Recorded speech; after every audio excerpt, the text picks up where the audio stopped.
of the codices will be found at the end. When the letter K appears with reference to a codex, its reproduction in Kingsborough's Mexican Antiquities is implied. 2. This stellar mask is so called from being worn by the stellar deities. It is usually connected with the red and white striped painting of the body. The Sahagan Aztec MS calls it face cage marking and face star marking, which is called darkness, the former referring to stripes over the face, the latter to the mask design, which seems to me to symbolize night surrounded by the eyes of the stars. 3. History Nat Ind, pages 352 ff, English translation in Purchas His Pilgrims, BKV, c. 9. Macalhosi's edition. For History Conch. Mexico, Tom. I, pages 396 to 398. 5 Gauges trans. Of Herrera, in New Survey, pages 116 to 117, for Spanish text, see History Gen, Tom. I, December 2, Book 7, c. 17. 6 Monarch. Ind, Tom. I, page 293. 7 Quarter, District. 8 House of the Youths, where the acolytes or junior priests resided. 9 Governors. 10 Vassals, burghers. 11 Dance. 12 This custom was in vogue among certain prehistoric races, and is still practiced on the death of a relative by African bushmen, who first remove a finger joint. 13 More correctly Quaxicali, a stone vase for the reception of the hearts of victims, from Qua, Ply, Eagle, and Zicali, Cup. 14 Monarch. Ind, Tom. 2, page 73. 15 History Mexico, English translation by C. Cullen, London, 1787, Volume 1, Book 6. 16 Idea de una History, pages 60 to 61. 17 BK, c. 18 So Huitzilopochtli addresses his half-brother. Uncle, among the ancient Mexicans was an honorific title. 19 Book 3, c. Par. 20 Monarch. Ind, Tom. Page 294. 21 C. Chapter on Cosmogony. 22 Sahagan, Appendix to Book 3, c. 9. 23 History Nat Ind in Purchas His Pilgrims, BKV, c. 13. See also Manuel Gamio, Proc. 19th Con America, Washington, 1915, for account of discoveries when the foundations of this temple were partly laid bare in 1913. 24 c. 25 Sahagan, Book 2, c. 34, Huitzilopochtli himself, as we shall see, was oracular. In this case I take it that the octli distilled from the plant conferred the boon of oracular speech. 26 The first pulque or octli, which was called Huitzli, was offered at this festival as firstfruits to Huitzilopochtli.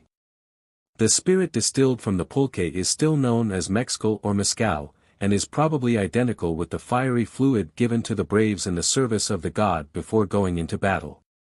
27 Bull. Of U.S. Bureau of Ethnology, Number 28, page 210. 28 Monarch. Ind, Tom. 2, page 41. 29 The Historia de los Mexicanos por sus Pinturas calls Huitzilopochtli Omitasilt. I think this should be read Om Tessital, twice wizard, but it may read Om Tecutli, twice lord. But the latter is certainly a title of Tonacatecutli, the creative deity. 30 BK, c. 31 Sahagan, Book 2, c. 24. 32 As does an Egyptian sun god. 33 The Sensinuitzna appear to be the same as the Tsitsimaim, whom Tezazomoc calls the gods of the air who bring the rains, floods, thunderclaps, and thunders and lightnings, and had to be placed round Huitzilopochtli, in order to complete the construction of the great Teocalli of Mexico. These, gods of the signs and planets, in other words the stars, were regarded as demons of darkness, think Sealer, only because during a solar eclipse the 87 stars became visible in the day sky. I think it much more probable that they were looked upon as demons of darkness because they peopled the darkness every night. These, says the interpreter of the Codex Telluriano-Ramensis, are the sons of Citlalicu. Now, Citlalicu means, starry skirt, and I think that here we are not very far from Quatlique, serpent skirt. We know, too, that Citlalicu, like Quatlique, was connected with the Cipactli, the earth beast, and with Chiquimcotl, 7 serpents. The later fusion of Citlalicu with her husband Citlatonac or Tonacatacutli, lord of the heavenly vault, as has been shown in the remarks on these gods, would give her stellar attributes, hence the seeming discrepancy between her and Quatlique. 34 Appendix to Book 2. 35 History de los Indios de la Nueva España, Tom. 2, page 240. 36 C. Rendell Harris, The Ascent of Olympus, Passim. In his Ascent of Olympus Dr. Rendell Harris has shown that the sacred oak of Zeus was regarded as the animistic repository of the thunder, and in that sense the dwelling place of Zeus, that the woodpecker who nested in it, was none other than Zeus himself, and it may turn out that Athena, who sprang from the head of the thunder oak, was the owl that lived in one of its hollows, page 57. In the same way, it may be that the maguey plant may have been regarded by the Mexicans as a repository of thunder and the heavenly fire. Octli, its sap, was connected with fire, see Octli gods, nature and status, and Huitzilopochtli was the hummingbird who dwelt among its leaves. He springs from his mother's body fully armed, as does Athena from the head of Zeus. A similar train of thought appears to be present in both ideas. 37 Manuel de Ministros, page 35. 38 Commentary on Codex Vaticanus B, page 91. 39 Maguey is an Antillean word imported into Mexico by the Spaniards, but the use of a post-Columbian word does not exclude the possibility of a synonymous pre-Columbian form. 40 Manuel de Ministros, page 37. 41 Myths of the New World, pages 129 ff 42 History Nat Ind. c. 9, BKV, English translation from Purchas His Pilgrims. 43 Obviously an error for Tlaquialoni. 44 More probably like a jaguar, one of the forms of the god.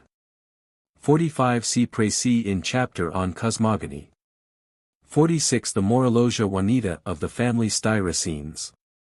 47 Inga Cercinalis. 48 Paper Hand. 49 Face of the Temple. 50 Young Brother. 51 History Gen, BKI, c. 3. 52 History Nat Y Moral, c. 9. 53 History Mexico, English translation, Volume 1, Book 6, page 243.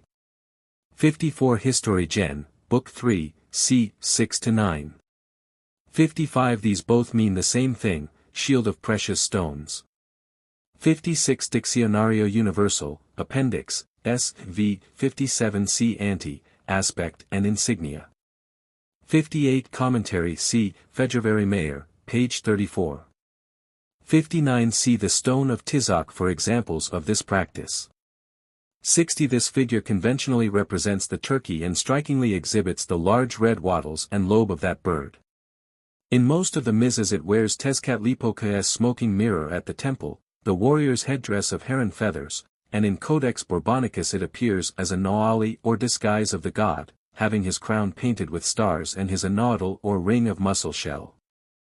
On sheet 6 of Codex February Mayer the bird appears as an image of Tezcatlipoca and is represented along with the signs of mortification and bloodletting, as it is on sheet 17 of the Auban Tonalimatl, where it wears the bone piercer in its ears and a red robe edged with blue and brown. Indeed, it represents the blood offering connected with the worship of Tezcatlipoca. The turkey cock's foot, too, is sometimes symbolic of the god, and the interpretative codices tell us that, of the demons we often see nothing more than a cock's or eagle's foot. The turkey cock is to be conceived as representative of rain, which was believed by the Nawa to be nothing else than the magically altered blood he shed in penitence or sacrifice. It may be that the red wattles and lobe of the turkey suggested the idea of blood, and that the shades in his plumage were equally suggestive of water.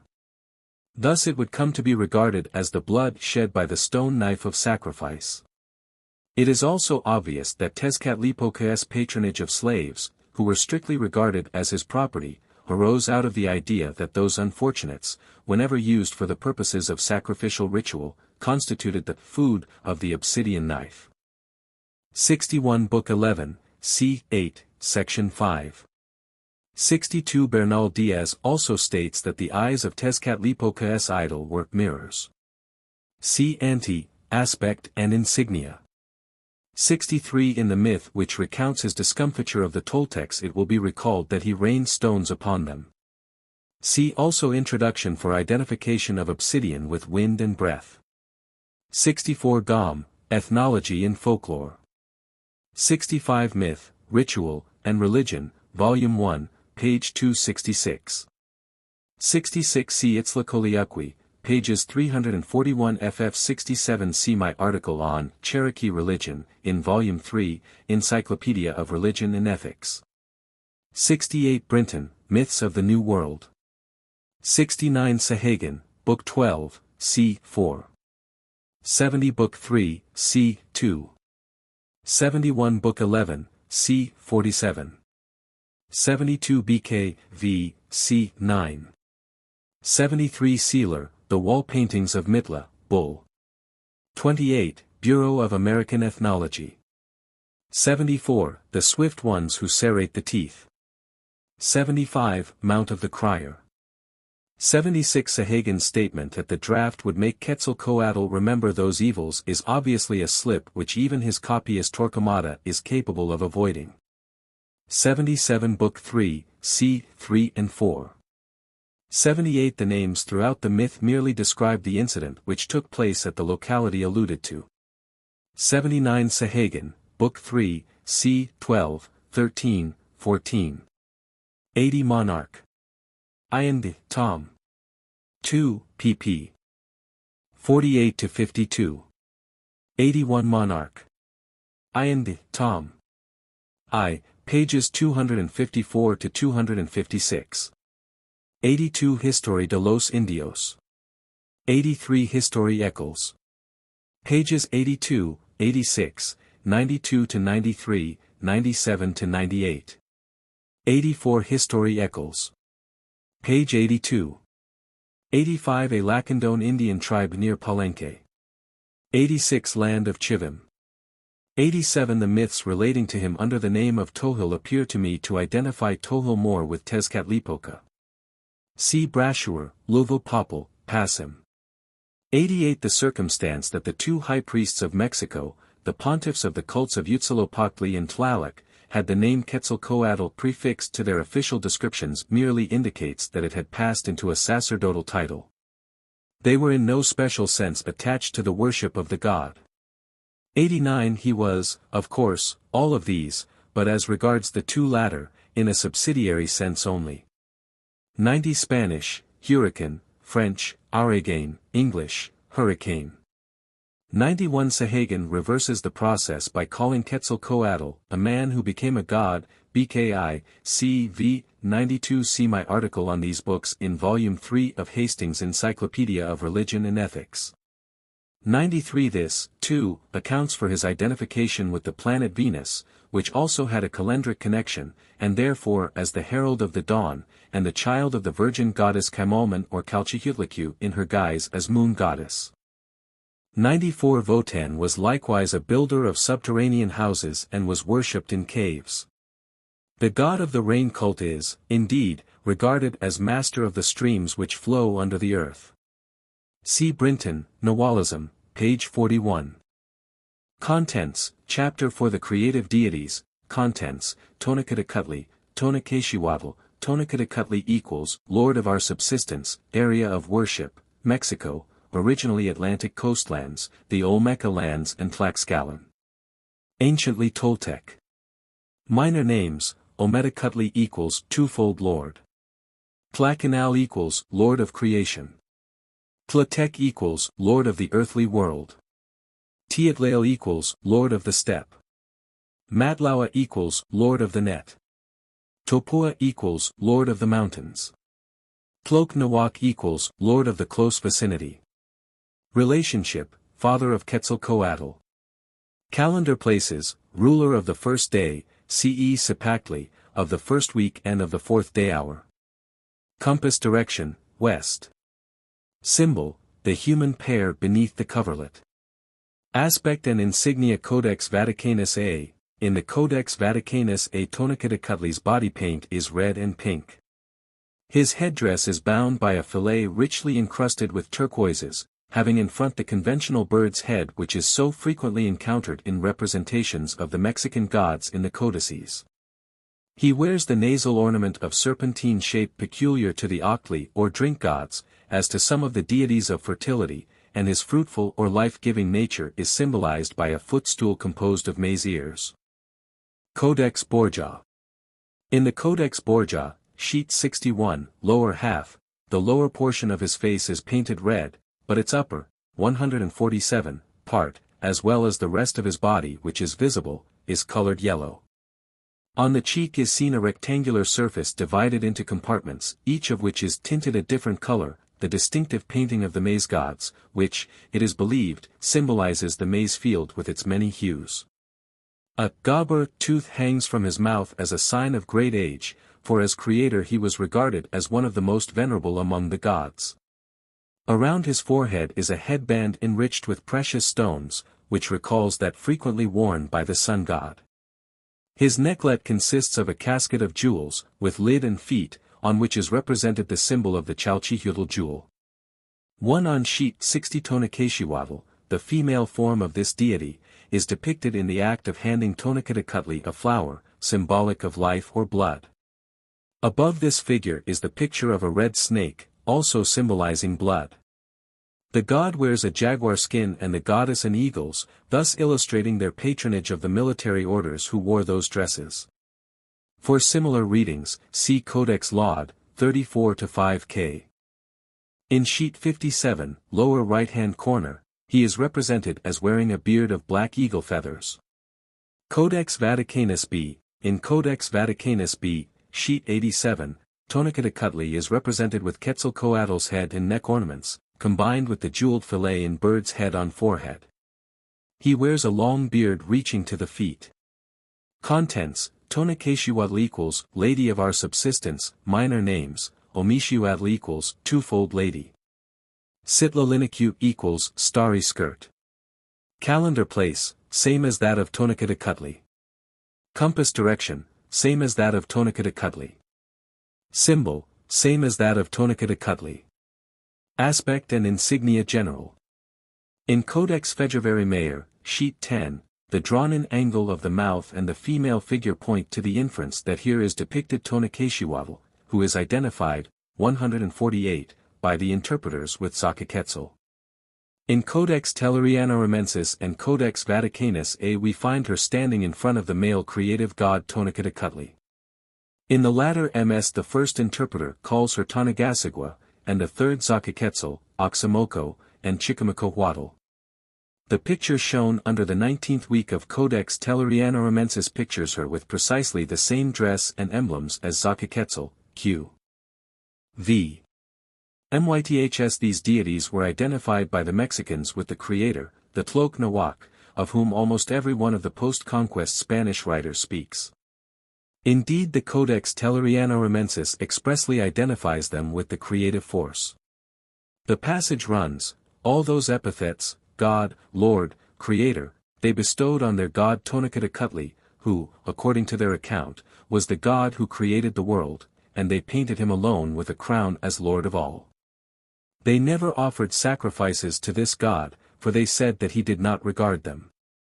Of the female deity the Codex Vaticanus says, Tonicasigua was the wife of Tonicatacutl, for, as we have observed, although their gods were not, as they affirm, united together for matrimonial purposes, still they assigned to each a goddess as a companion. They called her by another name, Xochiquetzal and Chicomacohuatl, which means 7 serpents, for they say that she was the cause of sterility, famine, and all the miseries of life. 2 In further descriptive passages concerning Tonicatacutli the same codex says, this is the representation of Tonicatacotl, which name signifies the Lord of our bodies. Others say that it means the first man, or perhaps it means that the first man was so called. These are the figures which have been mentioned, and the first is that of their greatest god Tonicatacotl.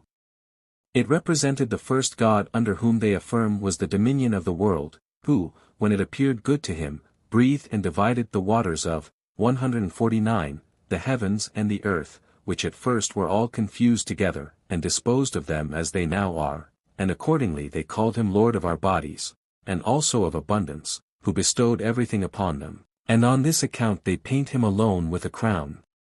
They called him beside 7 flowers, for they say that he disposes of the principalities of the earth. He had no temple, nor did they offer sacrifices to him, for they say that he did not require them, as if on account of his superior majesty. They say that Tonacatacotl presided over the 13 signs which are here marked, the day signs of the Tonalamatl, Q, V. Those above denote the 13 causes or influences of the sky which are under subjection to him, and the others below are the 13 signs of their superstition and sorcery. This man and woman represent the first pair who existed in the world, their names are Huehue, very old ones. Between them is placed a knife or razor and an arrow above each of their heads, typifying death, as in them death originated. They called this god Tonacatacotli and by another name Satalatanali III, and they said that he was the constellation which appears by night in the sky, St. James's or the Milky Way. They paint these figures and all the others which follow, each of them in its own manner, because as they considered them their deities, each had its peculiar festival. It was necessary to wear in these festivals the habit of the god. The Historia de los Mexicanos por sus Pinturas regards these deities as appearing at the commencement of creation, but says nothing of their relations to the precise creative act. The Annals de Cuautitlan says of them, and they say that in the inner heaven he, Quetzalcoatl, dedicated a cult and called on them, her with the star-studded robe, together with the astral sun god. The mistress of our flesh, the lord of our flesh, who is clothed in charcoal, clothed in blood, who giveth food to the earth, 150, and he cried aloft, as they, the old people, were informed, to the Omiocan, to the heaven lying above the 9 that are bound together. And, as they learnt, those having their abode there, those he called upon, those he worshipped. See also chapter on cosmogony for further mythical material relating to these deities. Nature and status. In examining the characteristics of these deities we find, 1. That they were among the oldest of the Mexican divinities. Tonacatacotli is called, among other names, Lord of the Steppe, for which does not necessarily indicate that he was a deity of the Xiximec or hunting tribes, who from generation to generation raided the Mexican valley, but may apply to his stellar or heavenly significance. Reference is also made in the Annals de Cuautitlan to the circumstance that he and his female counterpart were gods of the ancient Toltecs, and that their cult was founded by Quetzalcoatl, the typical Toltec priest-king. 2. That these gods were regarded by the Mexican priesthood in more modern times at least, as abstractions, ideal beings who arose out of philosophic speculation. That they had become rather neglected in the popular Mexican faith is clear from the circumstance that they had no temples and that no offerings were made them. Tonacatacotli represented, indeed, that great invisible and intangible figure which at all times and in all religions has loomed behind most pantheons, the great god behind the gods, the principle of causality, that first cause beyond which the speculations of theology cannot proceed. 3. They presided over the food supply. Although other deities occupied the positions of maize and vegetable gods, the creative deities were in the ultimate the great givers of all food. Thus they were designated Lords of Food Supplies and Lords of Superabundance. 151. 4. They must be regarded as the direct creators of the spirit of man. To the Mexican man flesh was merely maize in another form.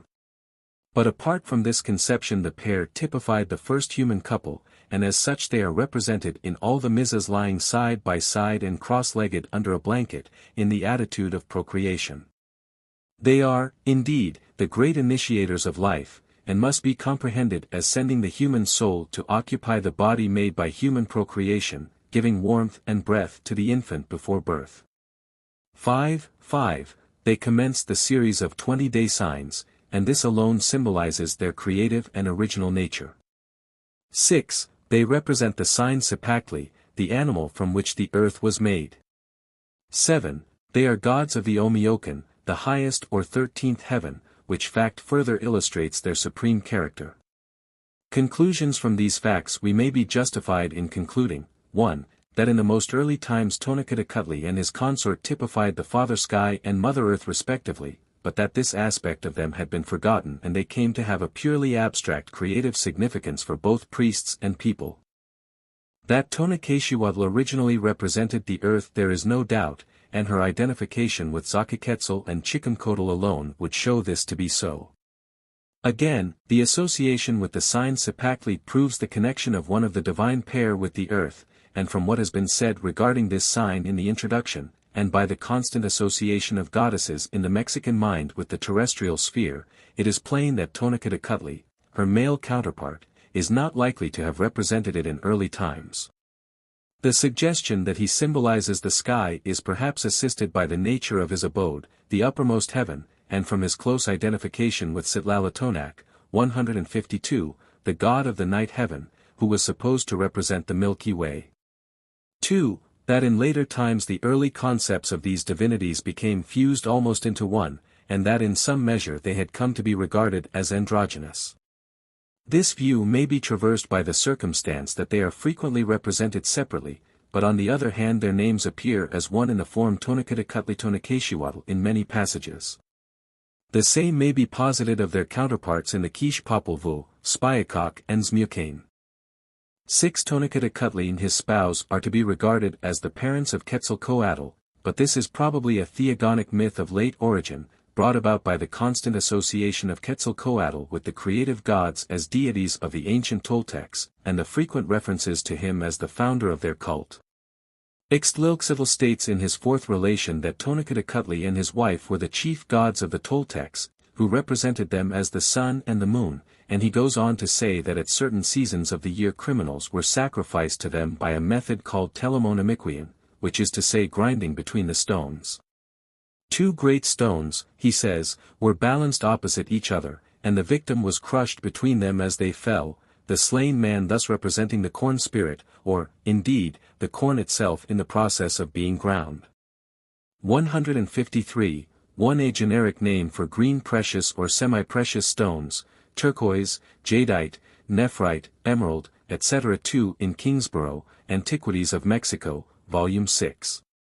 3 on this identification see also Torquemada, Book 6, c. 19. For Codex Telleriano-Ramensis. 5 Seeler, Codex Vaticanus B, page 132. 6 Spence, Popol Vuh. London, 1908. Contents, Chapter 5 Deities of the Earth and Growth Proper. Contents, Introductory. So numerous were the manifestations and variants of the Earth Goddess conceived by the Nahua or adopted into their pantheon, that this has been the cause of considerable misconception on the part of students of Mexican religion, who have confounded them in a manner which in the circumstances is scarcely surprising. An attempt will be made here to provide the reader with a list of the most important of these deities, briefly and barely outlining their various origins and attributes, in order that he may be the better able to comprehend what follows when we come to discuss them more fully. Chiquimcotl, 7 serpents, the Mexican name of the Earth Goddess and that of the 7th day of the 7th week of the Tonalamatl. She was probably of Toltec origin. The third interpreter of the Codex Vaticanus A identifies her with Xochiquetzal, and, perhaps more correctly, with Zumaco and Tonacasigua or Tonacatlihuatl. She had 2 temples dedicated to her, the Chicum Idiopan and the Santiapan, and seems to have become a variant of Tonacatlihuatl on the adoption of an agricultural basis of existence. Tlazolteotl, Tlolquani, Titio Inan or Tosi, an earth goddess whose worship had its origin among the tribes of the Atlantic seaboard, where maize grew abundantly. She possessed warlike propensities, as became a goddess to whom human sacrifice was much in vogue, and the myth of her impregnation by Huitzilopochtli was enacted at the Ocpanitli festival in August, typifying, perhaps, the impregnation of, 154, the Earth Mother, by the Sky Father. As Ixquin she represented a plurality of goddesses. Seeler 1 believes that Chiquimcotl represents the young maize ear, and Tlazolteotl, the ripe ear of the plant. Cihuacotl, serpent woman, an earth goddess of Xochimilco and Calhuacan. Coatlicue or Coatlantanin, serpent skirt, a Mexican earth goddess, mother of Huitzilopochtli. Xochiquetzal, originally a mountain goddess of the Tlalhuaca. An earth and maize goddess as well as a deity of flowers and vegetation. Xilanin, originally a maize goddess of the Huichol tribes. She represented the young maize plant. Cinteotl, maize god, son of Tlazolteotl, originally a god of the peoples of the Atlantic seaboard. He is occasionally alluded to as a female deity, but is always male in the Mizas of the Borja group, executed by a people of Nawa speech dwelling in the south. He is the equivalent of Xochipilli and had a separate temple, the Cinteopan. Xipe, an earth god of the Tía district, a god of spring vegetation. His temples were called Yapico. His great festival was the Tlacaxipulistli, or flaying of men. Only 3 of these deities, Tlazolteotl, Xipe, and Xochiquetzal, appear as rulers of one or other of the 20-day signs of the Tonalamatl. But Cinteotl figures in the Okpanitli feast and appears as one of the lords of the night. These criteria are perhaps sufficient to identify these figures as separate divinities. We find in Sahagan that Chiquimcoatl, Cinteotl, and Xipe had separate temples of their own. In several of the rituals of the great festivals, however, the cults of Tlazolteotl, Chiquimcoatl, and Cinteotl appear to have been very closely interwoven, and this leads me to suspect that the worship of the old Toltec goddess Chiquimcoatl was in process of fusion with that of the immigrant Tlazolteotl at the period of the conquest. Xilanin, too, according to Sahagan, had a separate festival in her honor, 155, the Uei Tecuilhuatl. From all this and from considerations still to be advanced we may, perhaps, be justified in assuming, 1. That at the period of the conquest the cults of Tlazolteotl, Chiquimcoatl, and Cinteotl were very naturally in process of becoming amalgamated, the worship of the 2 goddesses, Mexican and alien, presenting many features in common. 2. That Xochiquetzal, originally the goddess of the Tlalhuaca, was regarded more properly as the goddess of flowers and of the spring florescence, a hypothesis which is upheld by her myths. Her equation with Tonacashiwatl appears to have been a later concept, due to the connection of both with the earth. 3. That the Huichol goddess Xilanin came to symbolize for the Nawa the maize plant in its early stages of growth, and in that respect resembles Cinteotl. 4. That the cult of the southern god Xipe, the grain deity of a related people, had made great headway among the Nawa of Mexico Tenochtitlan. 5. It follows from these conclusions that only one of these deities of growth, Coatlicue, was of Nawa origin, all the others being gods of the aboriginal or settled peoples. The Shishimec Nawa, a hunting people, possessing no official grain goddess of their own, would naturally come to worship these on their adoption of an agricultural mode of life. As most of these forms hailed from districts of considerable cultural antiquity, I believe their worship to have been of long duration in the land, not much less ancient, indeed, than the cult of Tlaloc. It is not claimed for these conclusions that they are more than approximate. The data relative to these deities is much too complex to permit of any more precise or dogmatic treatment. In fact, at one time or another there was identification between them all, but with the above attempt at simplification in view we shall now endeavor to present the reader with a detailed account of each of these and other less important divinities who were regarded as in any way connected. 156. With the personification of the earth or the growth of the crops, their festivals and ritual. The earth deities seem to have been prophetic and divinatory and to have been connected with medicine, like similar European and Asiatic goddesses. Some of them, like Itzpapilatl, share the butterfly symbol with the gods of fire, with whom they are frequently connected. They are also closely associated with the deer, a fertility animal, and the eagle, the sunbird, and their victims were, like those of the sun and war deities, decked with eagle down. Contents: Tlazolteotl equals goddess of dirt, territory, Waxtec, Mixtec, Olmec. Minor names: Tlilquani equals filth eater. Shikunoia cattle equals 9 reed. Titio Inan equals mother of the gods. Chicasina cattle equals 6 reed. Tosi equals our grandmother. Noi Tekpatl equals 4 flint knife. Kokoixokitla equals yellow bloom. Tlalai Ayalo equals heart of the earth. Istaxokitla equals white bloom. Ixquin equals four faces. Tunanatumikau equals our mother, the goddess of the thigh-skin face painting. Calendar places, ruler of the 14th day, Osolotl, of the 13th week, CE Olin. 7th of the 9 lords of the night. Compass direction, west. Festivals, Okpanitli, Feast of Brooms, in the 11th month. Symbols, a man eating excrement, dirt eater, a broom. Relationships, mother of Sentiatl, one of the Tzitsamime. Broom of Tlazolteotl, the symbol of her festival. Headdress of Tlazolteotl. From Codex Telluriano-Ramensis, 17 verso. Forms of Tlazolteotl. Aspect and Insignia Codex Borgia. Sheet 74, here Tlazolteotl is depicted as naked, and accompanied by a snake. A patch of rubber appears near the mouth, and her head is bound by a fillet of unspun cotton. Behind the neck a feather ornament is seen, made of the blue plumage of the quail, and she also wears the golden nasal waxdeck ornament usually seen in 157, connection with the Octli gods. In the Codex Vaticanus B her naked body is painted white, with yellow longitudinal stripes, and she has the bifurcated nose ornament of Zype. Significantly, perhaps, the shape of her eye recalls that of the god of flaying, whose eye is usually a mere slit in the flayed human skin which he wears, and through the mask of which he is supposed to be looking. She wears the cotton fillet and earplug typical of her. Sahagan MS, in this place she has a disc of liquid rubber on the face, with which substance her mouth is also painted, an elaborate cotton headdress, crowned with feathers, a tunic of sack shape with a fringe divided into compartments, a skirt with bands joined by diagonal lines, and she holds in her right hand the broom symbolic of her feast, and in her left a shield decorated with 4 concentric circles. General. In the Tonalamadl of the Aubengupil collection, wherever she is depicted as 7th of the 9 lords of the night, her face is white, its upper portion being surrounded by a yellow band. In the Codex Bourbonicus she is occasionally painted all yellow or all white, and this yellow color symbolizes that of the ripe maize ear.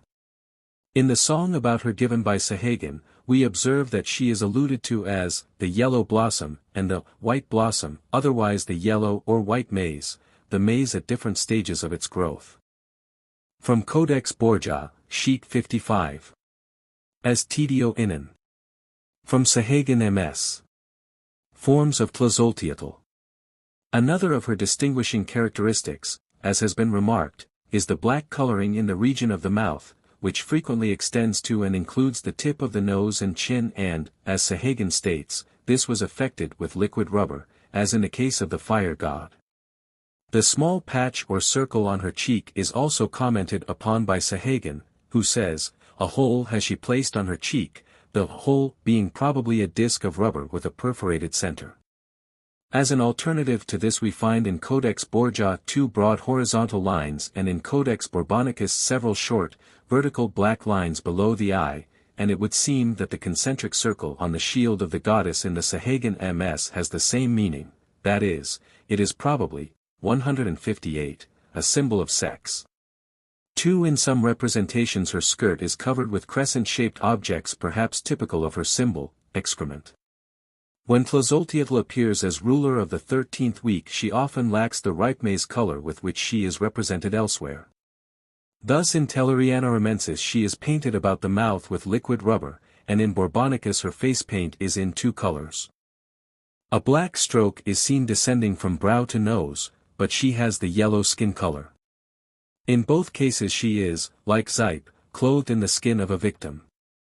In Telluriano-Ramensis and the Auban Tonalamadl her arms and legs are powdered with white chalk and small feathers are affixed to them, probably with uli gum. In Telluriano-Ramensis these cover part of her costume as well. In this codex, too, her waxdeck nose ornament is replaced by one having a stepped motif, or a butterfly formed of the spotted feathers of the quail. The cotton fillet of the goddess is worthy of further remark. It is made from the unspun produce of the plant, covers the top of the head and reaches the shoulders on either side of the face.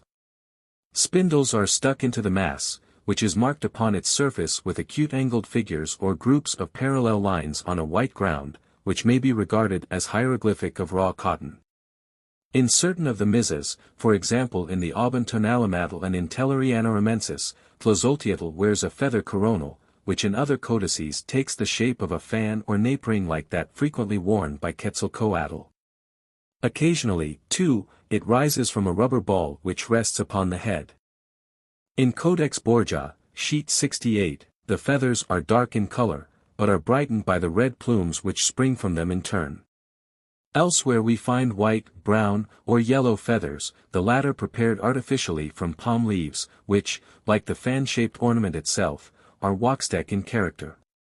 In the picture in Bourbonicus of Tlazolteotl as ruler of the weak Ce Olin, 1 read, we see the conical waxdeck, 159, hat, as worn by Quetzalcoatl, peeping above her cotton headdress, and the palm leaf plume rising from a feather fan, which springs from a ball of rubber. In Tellerianoramensis Tlazolteotl is seen wearing a string of snail shells depending from the waist. This is known as sitalicu, or starskirt, another waxdeck article of dress. In none of the representations alluded to was Tlazolteotl pictured with the broom characteristic of her and of her feast day, Okpanitzli, when they sweep the ways. This was made from hard, stiff, pointed grass, which was cut with sickles in the mountain forests of Popocatépetl. 3. It was bound with a colored leather strap, and the paper which held it together was flecked with the V-shaped cotton symbol. Myths Tlazolteotl is described in the Codex Tellerianoramensis as the woman who sinned before the deluge, who was the cause of all evil, of all deceit, but this would appear to be an error for Ixnexli or Xochiquetzal, Q. V. The Annals de Cuautitlan says of her, in the same year, 8 Rabbit, came the so-called Excuaname female demons, to Talin, and, as they say from the reports of the old people, they came from Huaxtica. And in the place Quextecatlicocayan, where the Huaxtecs weep, they summoned these captives whom they had taken in Huaxtica and explained to them what was about to be done, saying, we go now to Talin. We wish to couple the earth with you, we desire to hold a feast with you, for till now no battle offerings have been made with men. We wish to make a beginning of it and shoot you to death with arrows. Sacrifice by shooting with arrows. This indicates that the goddess, one of the Excuaname, was regarded as the inventress of that especial mode of sacrifice by which the victim was tied to a framework and shot to death with arrows. We have no classical statement that, 160, such a proceeding took place at her festival, however, but it is known that it formed part of the ritual at the festival of Xipe, Q.V. The expression, we wish to couple the earth with you, when taken along with the straddling attitude of the victim on his frame, has given rise to the assumption that such a sacrifice was intended to symbolize a sexual connection between the victim and the earth or earth mother. It appears to me as more probable that its intention was to draw down rain by sympathetic magic, the dropping blood from the arrow wounds symbolizing the rain, and the tear which the victim sheds in the representation of this sacrifice in the Codex Nuttall and Codex Tellerianoramensis, combined with the fact that such sacrifices are supposed to have been made in years of drought, strengthens my belief in the soundness of this theory. Ixquin means four-faced, and may apply to the circumstance that ancient idols of Tlazolteotl were, like those of Janus, provided with more than one face, so that they might look upon every direction whence the rain might come. Later, however, the Excuaname were regarded as a fourfold manifestation of Tlazolteotl and as personifying four sisters of different age, Tyacapan, Taiku, Tlaco and Xocoyotzin, who represented the carnal passions. 5 Hime song in the Sahagan MS relating to Tlazolteotl is as follows, the yellow blossom has flowered. She, our mother, with the thigh skin of the goddess painted upon her face, came out of Tamoanchan. The white blossom has burst open, she our mother, etc. 6 This of course symbolizes the yellow and white maize. The thigh skin of the goddess is the mask cut from the 161 thigh of the sacrificed girl and worn by the priest. See Festivals, Infra. The statement that Tlazolteotl came out of Tamoanchan is important, for another song in the same series tells us that in that paradise was born her son Sintiotl, the maize god, Q.V. Festivals Okpanitli. This, the great festival of Tlazolteotl, was held in the opening of the 11th Aztec month, commencing, says Sahagan 7 about September 14, 15 days before the festival began, those who were to celebrate it danced the sacred dances, which they continued for 8 days. In complete silence they ranged themselves in 4 lines, and danced with their hands full of flowers, keeping time most precisely. At the end of 8 days those women who practiced medicine, the midwives, leech women, and steambath keepers probably, divided themselves into 2 companies and presented themselves before a female victim who represented the goddess and who was destined for sacrifice. Their object was, says Sahagan, to amuse her and to keep her from pondering upon her fate. The victim herself, accompanied by 3 old women called her mothers, headed one of these parties, who pelted each other with the red leaves of the cactus flower. In the whole performance we can see some such concept as survives in a manner in the modern Battle of Flowers, which in certain towns in southern France ushers in the season of Lent. The victim was then led back to the place of detention, and the ceremony was repeated for several days in succession. Then the mothers who guarded her led her through the public marketplace for the last time, on which occasion she sowed maize on every side, and on that day she was taken to a place near the Teocalli 8 where she was to be sacrificed. As it was of importance that she should not mourn, she was informed that she was to become the bride of the king, and for this imaginary honor she was adorned with the full insignia of the goddess Tlazolteotl. 162, when midnight had arrived, in a dead and unbroken silence, she was led to the summit of the lofty Teocalli, where she was placed on the shoulders of a man, as was the custom with brides about to be borne to the houses of their lords, and ere she could be well aware what was about to happen, she was decapitated and immediately flayed. First of all pieces of skin were removed from the broad portion of the thigh and carried to the temple of Sintiotl, the son of Tlazolteotl. The skin of the upper part of the body formed a jacket, which a priest of Tlazolteotl, chosen for his strength and vigor, drew over his own body. Accompanied by 2 men vowed to his assistance, as well as by other priests, dressed to represent the goddess's waxdeck servants, all of whom carried blood-sprinkled brooms which they brandished in a combative manner, he pursued a number of nobles and warriors, who struck their shields and made a threatening display. The priest who personified the goddess rushed upon these with simulated fury, but they fled before him, refusing him battle. This part of the proceedings symbolized the warlike nature of the goddess, and the military significance of her cult. As has been explained, the people of Mexico believed that only by the continued offering up of human sacrifice and blood could an adequate rainfall, and therefore abundant harvests, be procured, and this naturally presumed the upkeep of a considerable standing army and many military guilds or brotherhoods dedicated to the task of securing a large supply of sacrificial victims. The warlike character of the earth goddess was assumed as a matter of course. This chase continued until the priest who personated Tlazolteotl came to the Teocalli of Huitzilopochtli, the war god. Here he lay down and stretched himself out in the female posture for sexual intercourse. Says the Aztec text of Sahagan, then she broadens herself, that is the priest personating the goddess, expands, stretches arms and legs out at the feet of Huitzilopochtli, her face turned towards him. This ceremony undoubtedly had reference to a supposed impregnation of the goddess by the god Huitzilopochtli, and, 163, that the myth relating to it was enacted is shown by the symbolic presence of her son, Sintiotl, or a priest dressed to represent that god, who had placed over his face a mask made from the skin of the thighs of the flayed woman which had been sent to his temple, and who was now regarded as the son conceived. 9. In addition to the skin mask, the Sintiotl priest wore a hat or cap, also made of the skin of the sacrificed victim, which had a vandyked edging of the crown, or a crest like the comb of a cock, symbolic of the stone knife of sacrifice. Together, the priests of Tlazolteotl and Sintiotl now proceeded to the temple of the former, where they awaited the morning. At dawn the chief men of the community, who had been waiting near the Teocalli, ran up the steps of the temple bearing offerings. The priest of the goddess was then decorated with her insignia in addition to the dreadful trophy he wore. His head and feet were covered with the white down from the eagle's breast, the particular ornament of the warrior who had captured a victim in battle. His face was painted red, the color of the ripe maize, he was clothed in a short tunic which had woven upon it the semblance of an eagle, and he was equipped with other garments for the lower part of the body. Still richer and more elaborate vestments were then placed on him by the priests, after which he went to select the captives who must die. He chose 4 of these, and placing them upon the stone of sacrifice, dispatched them by taking out their hearts, handing over the others to the priests to deal with similarly.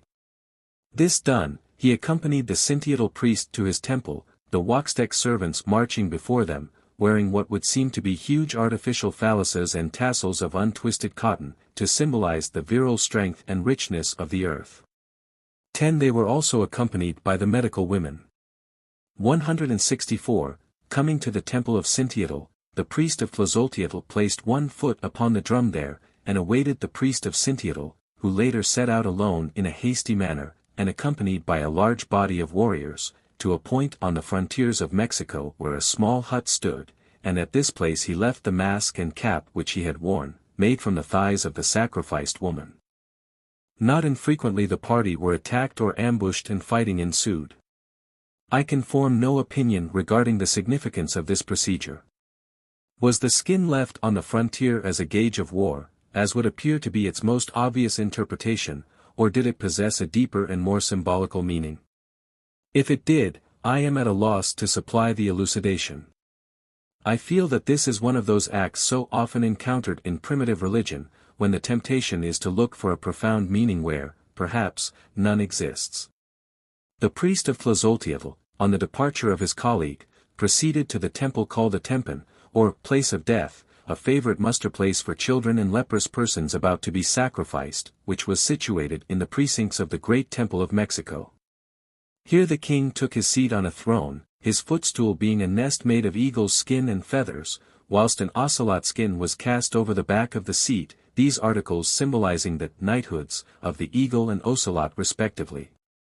A military review followed, and the monarch distributed raiment, arms, and insignia to the deserving, who, thus distinguished, were expected to so comport themselves in war that they might eventually die the warrior's death, the only fitting end for a Mexican brave.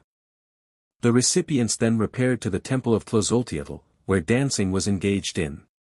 The scene was picturesque and even magnificent, for all the dancers held flowers in each hand and wore the dazzling insignia of their various ranks and orders. This spectacle continued for 2 days, and on the evening of the 2nd day the priests of the goddess Chicamcotl, Q.V., clothed in the skins of captives slain at the festival of that goddess, ascended a little teocalli known as the table, 165, of Huitzilopochtli, and threw broadcast maize and calabash seeds upon the heads of the multitude below, who scrambled for the grain. The young women in the service of Chicamcotl now advanced, each bearing upon her shoulder 7 ears of maize, rolled in a rich mantle, and wrapped in white paper, after being sprinkled with uli gum. The high priest of the goddess led the chant, after which he descended from the teocalli and placed in a little cavity between the temple stairs and the temple itself a large basket filled with powdered chalk and feather down. The warriors at once rushed upon it and scrambled for the contents, which were, of course, symbolical of the goddess's make-up. They were chased by the priests, whom they pelted with the chalk and feathers, even the king taking part in the sport. The priest then betook himself to the temple of the goddess, called Toctitlan, the place of our grandmother, where he saw the skin of the sacrificed woman properly disposed.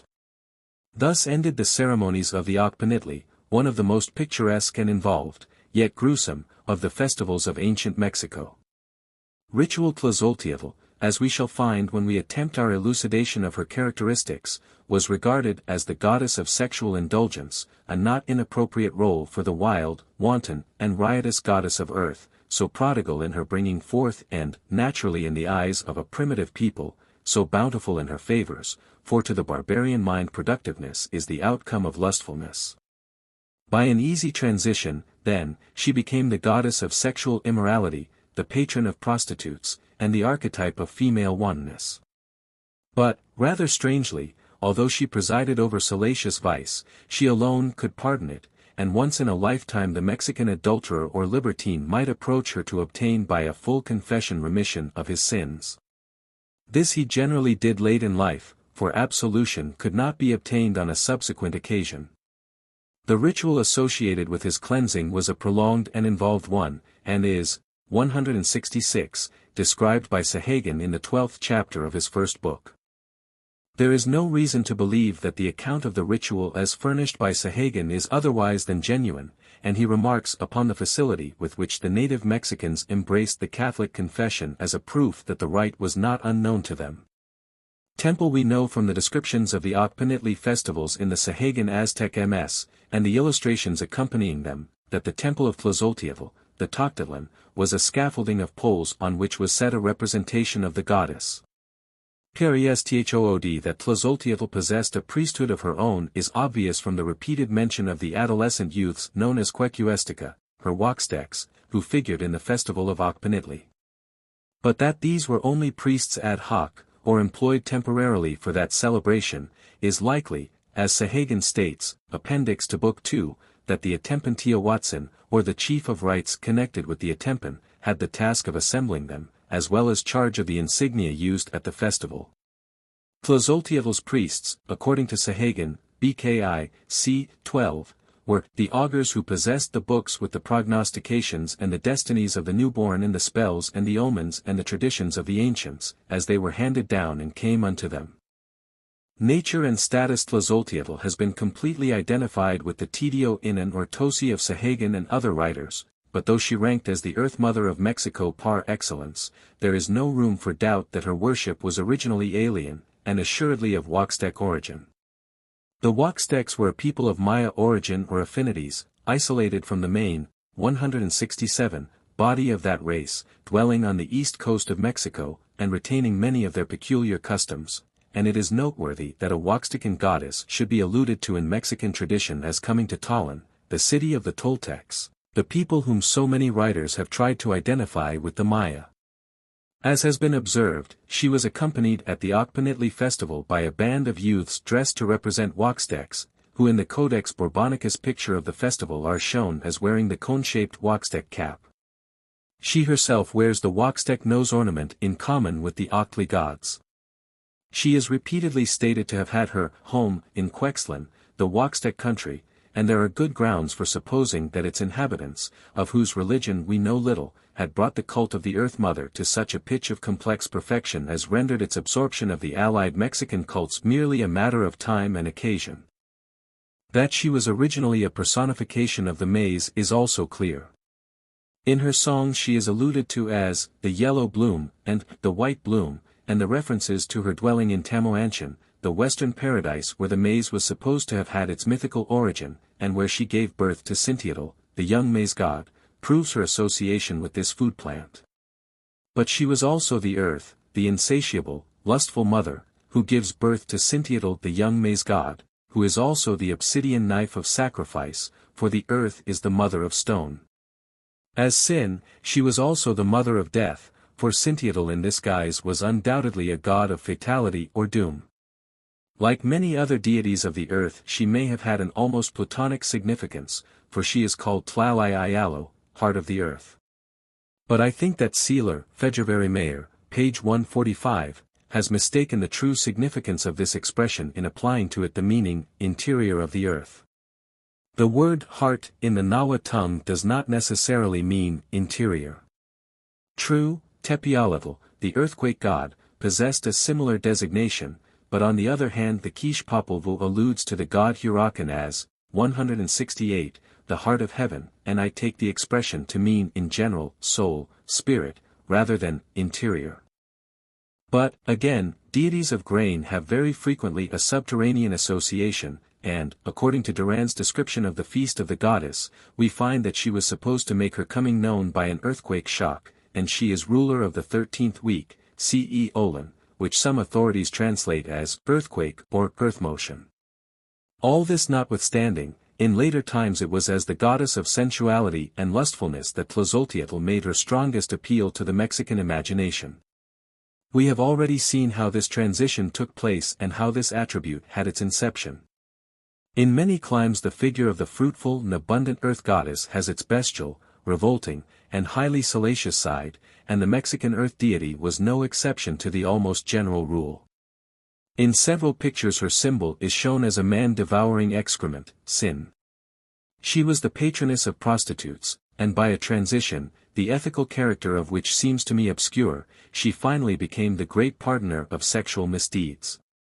Probably because they forfeited their lives in the act of bringing forth, she came to be regarded as the chieftainess of those women who, dying in childbed, went to inhabit the Sutlampa, the house of the women in the West. These female spirits were regarded by the Mexicans as the equal of warriors who had died heroically in battle, and issued daily from their paradise to accompany the sun in his afternoon course.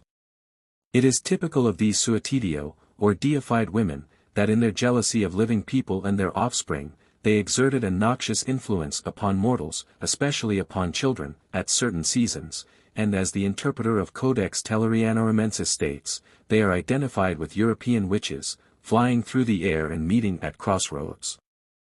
Now the broom is the symbol of the European witch, as it is of Tlazolteotl, and in Codex February sheet 17, we have a picture of Tlazolteotl as representative of the Suatidio, naked and riding upon a broomstick.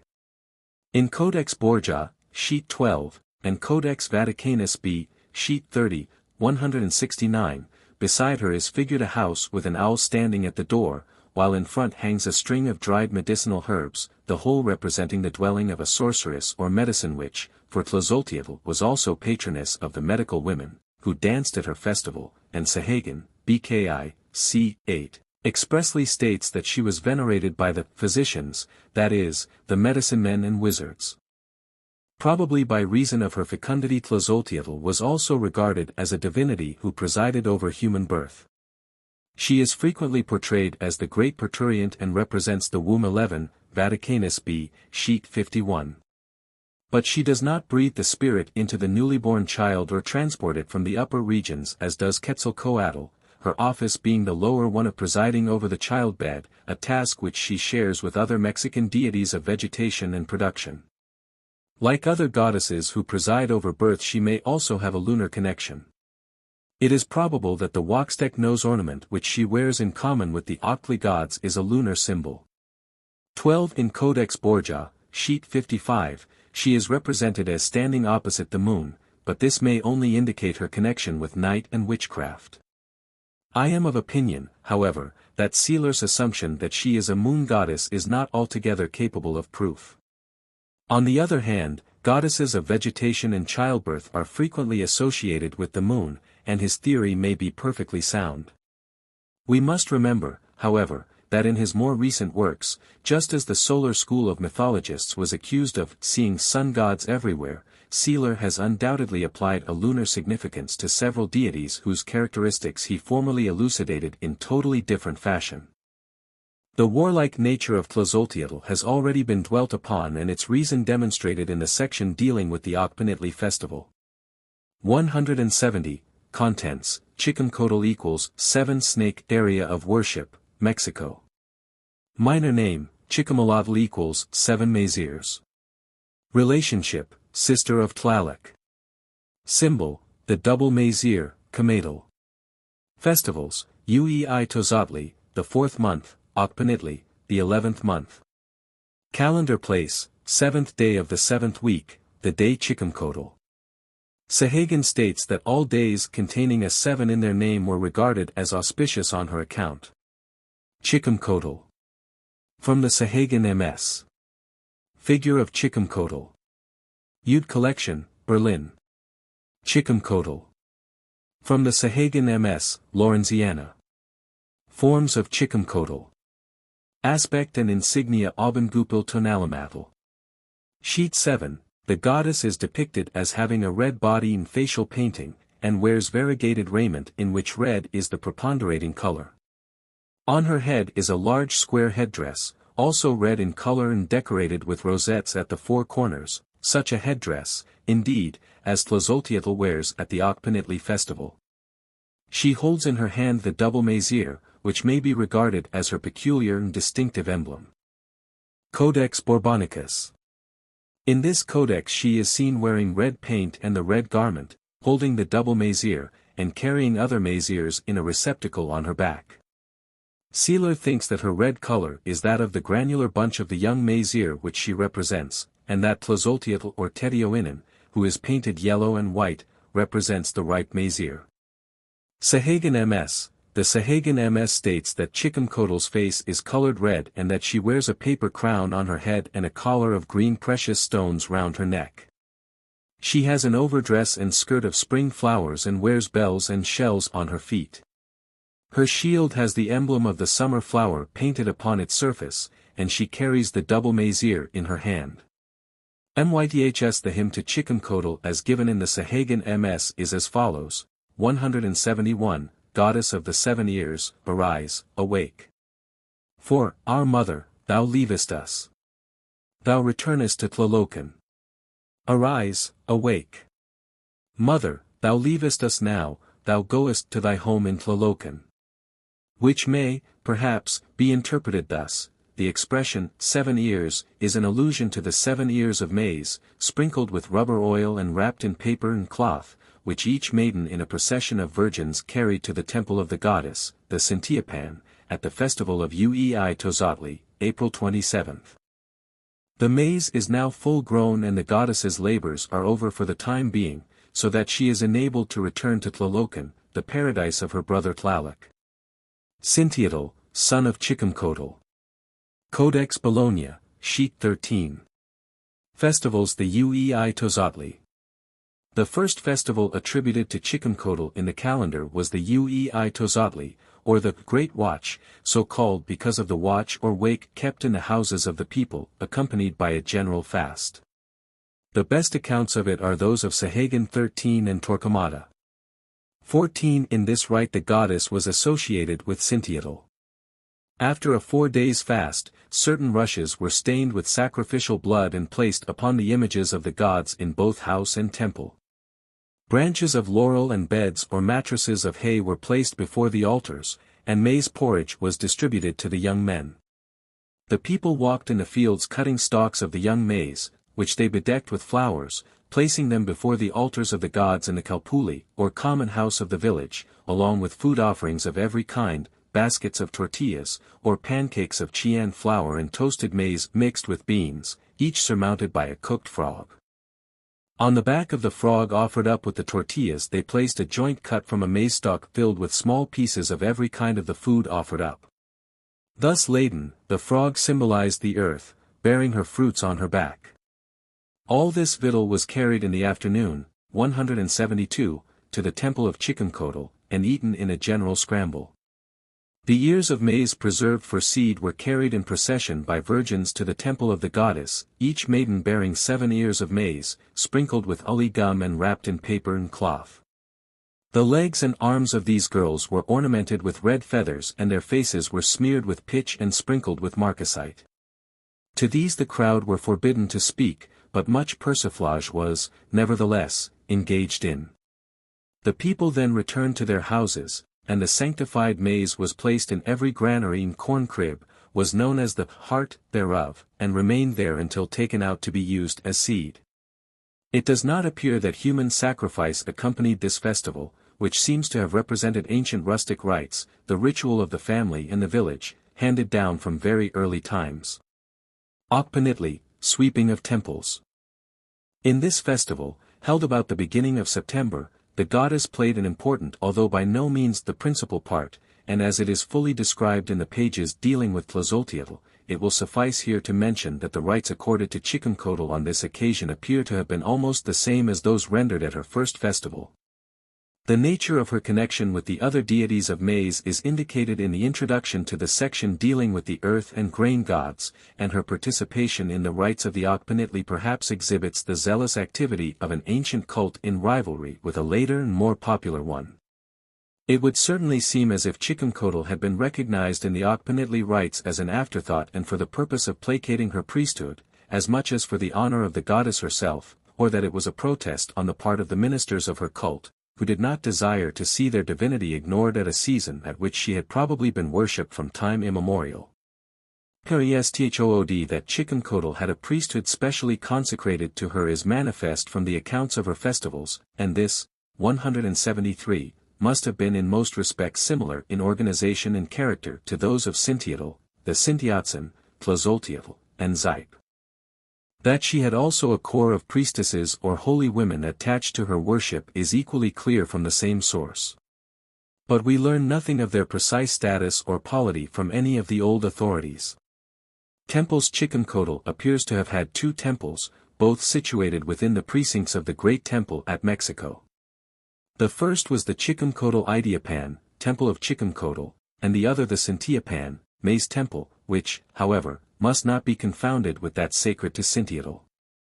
Nature and status Chiconcotl is obviously the ancient and indigenous maize goddess of the Mexican Valley, whose worship had existed from early times. The statement by the interpreter in Codex Tellurianorumensis that she caused famines is most certainly an error and much more applicable to Xihuacotl. The identification of her in the same place with Tonacatlihuatl, the female companion of the creative deity, is probably correct, as she seems to have been an agricultural variant of the old Earth Mother. Chiconcotl was the patroness of the food supply, who, says Sahagan, was the goddess of subsistence, and the original maker of bread and victuals and cookery in general, and whose sign radiated good fortune and happy influences. In this goddess, as viewed through the medium of the observances practiced at her festival, we see, perhaps, the old and indigenous earth goddess as the helper and foster parent of the younger earth mother, Tlazolteotl, for the grain of the year before was hers and was placed in the granaries to help or form a nucleus to the new grain. Again, it was perhaps natural that the elder earth goddess should preside over the old grain used for seed, and the younger goddess over the grain which had not yet come to fruition. In many countries two grain spirits, 174, mother and daughter, appear in the agricultural pantheon. In Breton custom the mother sheaf, a figure made out of the last sheaf, bears within it a lesser bundle, which is regarded as the unborn daughter, and in Prussia, Malaysia, Scotland, and Greece, this double personification of the corn was or is in vogue. Contents: Cintiatl equals maize god, territory, Totonac, Aztec, Xochimilco. Minor names: Xochitl equals 1 flower, date. Chicamaltatzin equals 7 ears. Relationship: son of Tlazolteotl, husband of Xochiquetzal. Symbol: the god's head with maize headdress, as in Bologna Tonalamatl. Festivals: Uei Tozatli, Okpanitli. Compass directions: north, west. Calendar place: 4th of the 9 lords of the night. 7th of the 13 lords of the day. Codex Borbonicus, sheet 20. Aspect and insignia Codex Borgia. Sheet 52, in this place Cintiatl is figured as a male deity of yellow color and with a peculiar black, angular, longitudinal band on the face and bearing a load of maize ears on his back. In one hand he carries the rain staff and in the other the throwing stick. Sheet 14, in this illustration he is clearly recognized as the maize god by the maize ears and the maize blooms which he wears in his fillet or on his head. In other respects his insignia resembles that of the sun god in its flame-colored hair, the jeweled headstrap with the conventional bird's head on the frontal side, the large gold disc on his breast, and on the nape of the neck the rosette painted in the colors of the green jewel Chalchihuatl. Codex Vaticanus B, sheet 20, he wears on his head a notched crown like that of the earth, mountain, and rain gods, except that it is painted green and yellow, the colors of the 175 maize.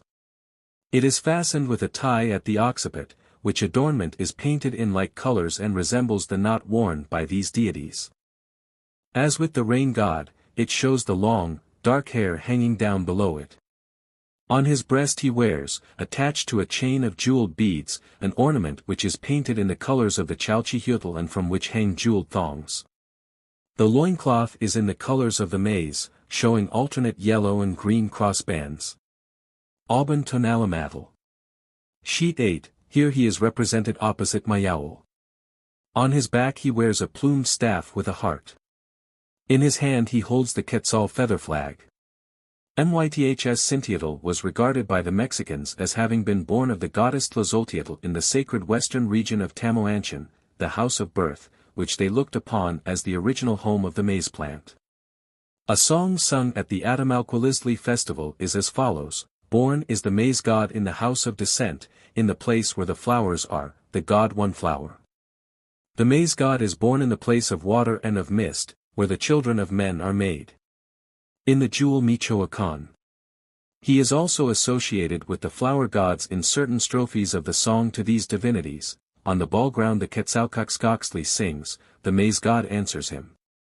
Beautifully sings our friend the Quetzal, in the twilight of the red maize god. My song shall be heard by the Lord of the twilight, the god with the thigh-skin face painting. I came to the place where the roads meet, I, the maize god. Where shall I now go? Which way shall I take? 176. This song I would interpret as follows. The game of tlachtli, a description of hockey, is in some measure associated with the maize gods. The Quetzalcoatzli bird is Zacapili, the flower god, with whom Cintiatl is closely associated, and who is connected with games of all kinds, stone effigies of him being set up in the tlachtli courts. Cintiatl is a god who emanates from the west, and is associated with the twilight. At his festival a piece of skin was stripped from the thigh of the female victim and made into a mask for his priest. The place where the roads meet is evidently the haunting place of the Siwa Pipilton or Suatidio, women who died in childbed, of whom Tlazolteotl, Cintiatl's mother, was the patroness. The god complains that he has a difficulty in finding his way at the crossroads.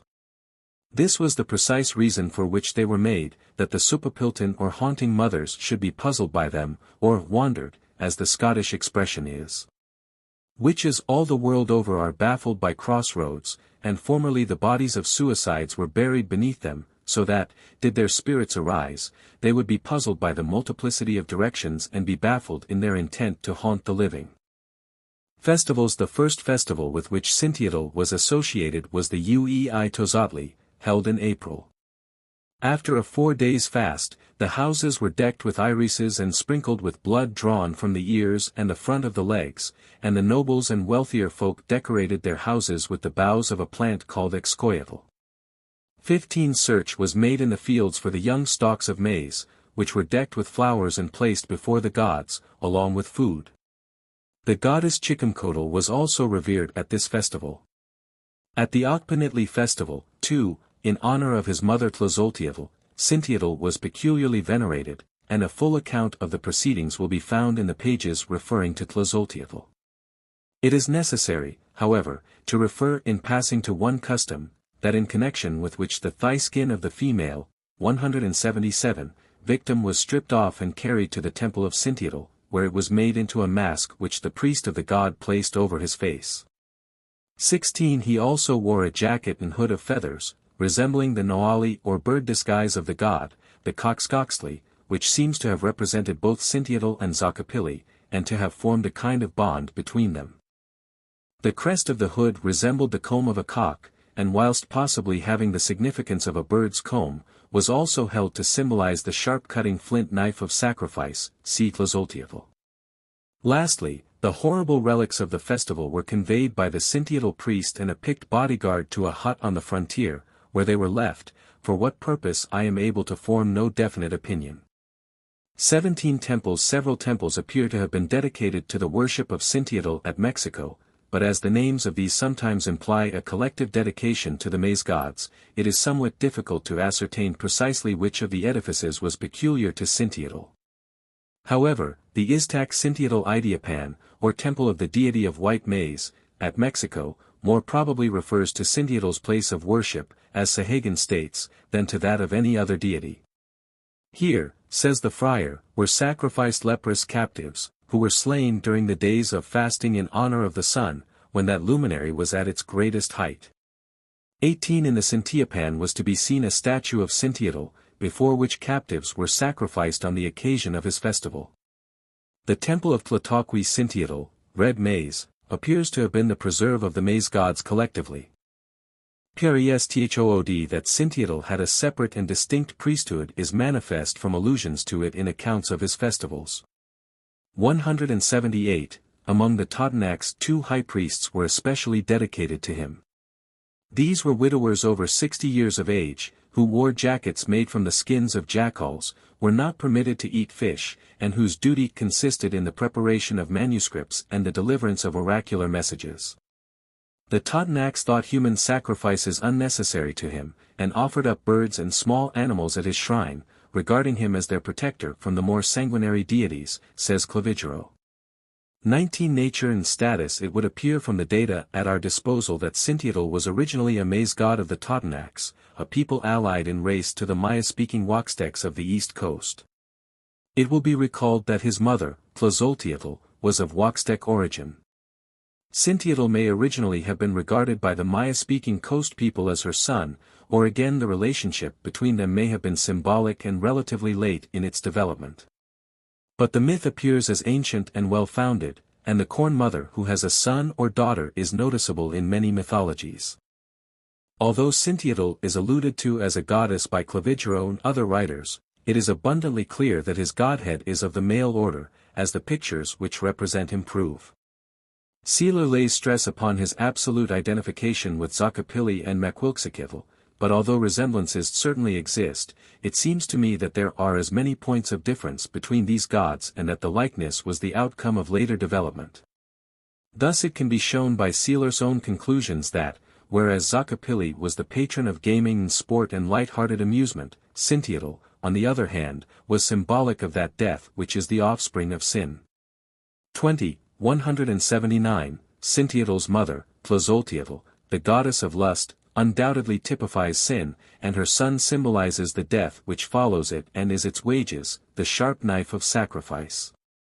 The indented cap he wears is typical of this implement, and was known as Itzlacoliuqui, frost, an expression which is also translated as death, and which is occasionally employed of Tezcatlipoca in his phase of god of justice.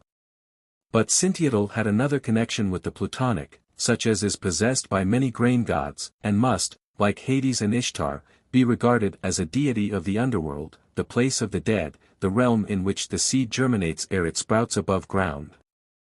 He was the tutelary deity of the goldsmiths of Xochimilco. Oddly enough, it seems to us, until we recall the resemblance between the ripe maize cob and the work of the native jewelers.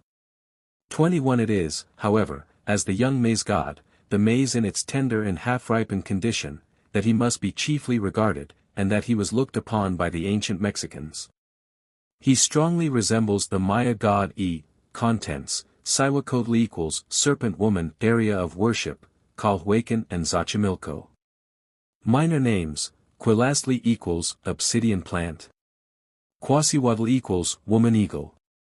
Yeosihuatl equals woman warrior. Tenantzin equals our mother.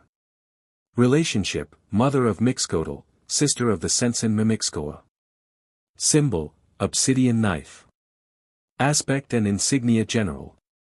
In Codex Borgia, sheet 60, she appears as one of the two heads, or faces, of Quaxalotl, a female face framed by long, streaming hair, with the fleshless underjaw and the exposed teeth of a dead person's skull. The Sahagan MS describes her as having a face painted half red, half black, with a thick smear of India rubber round the lips.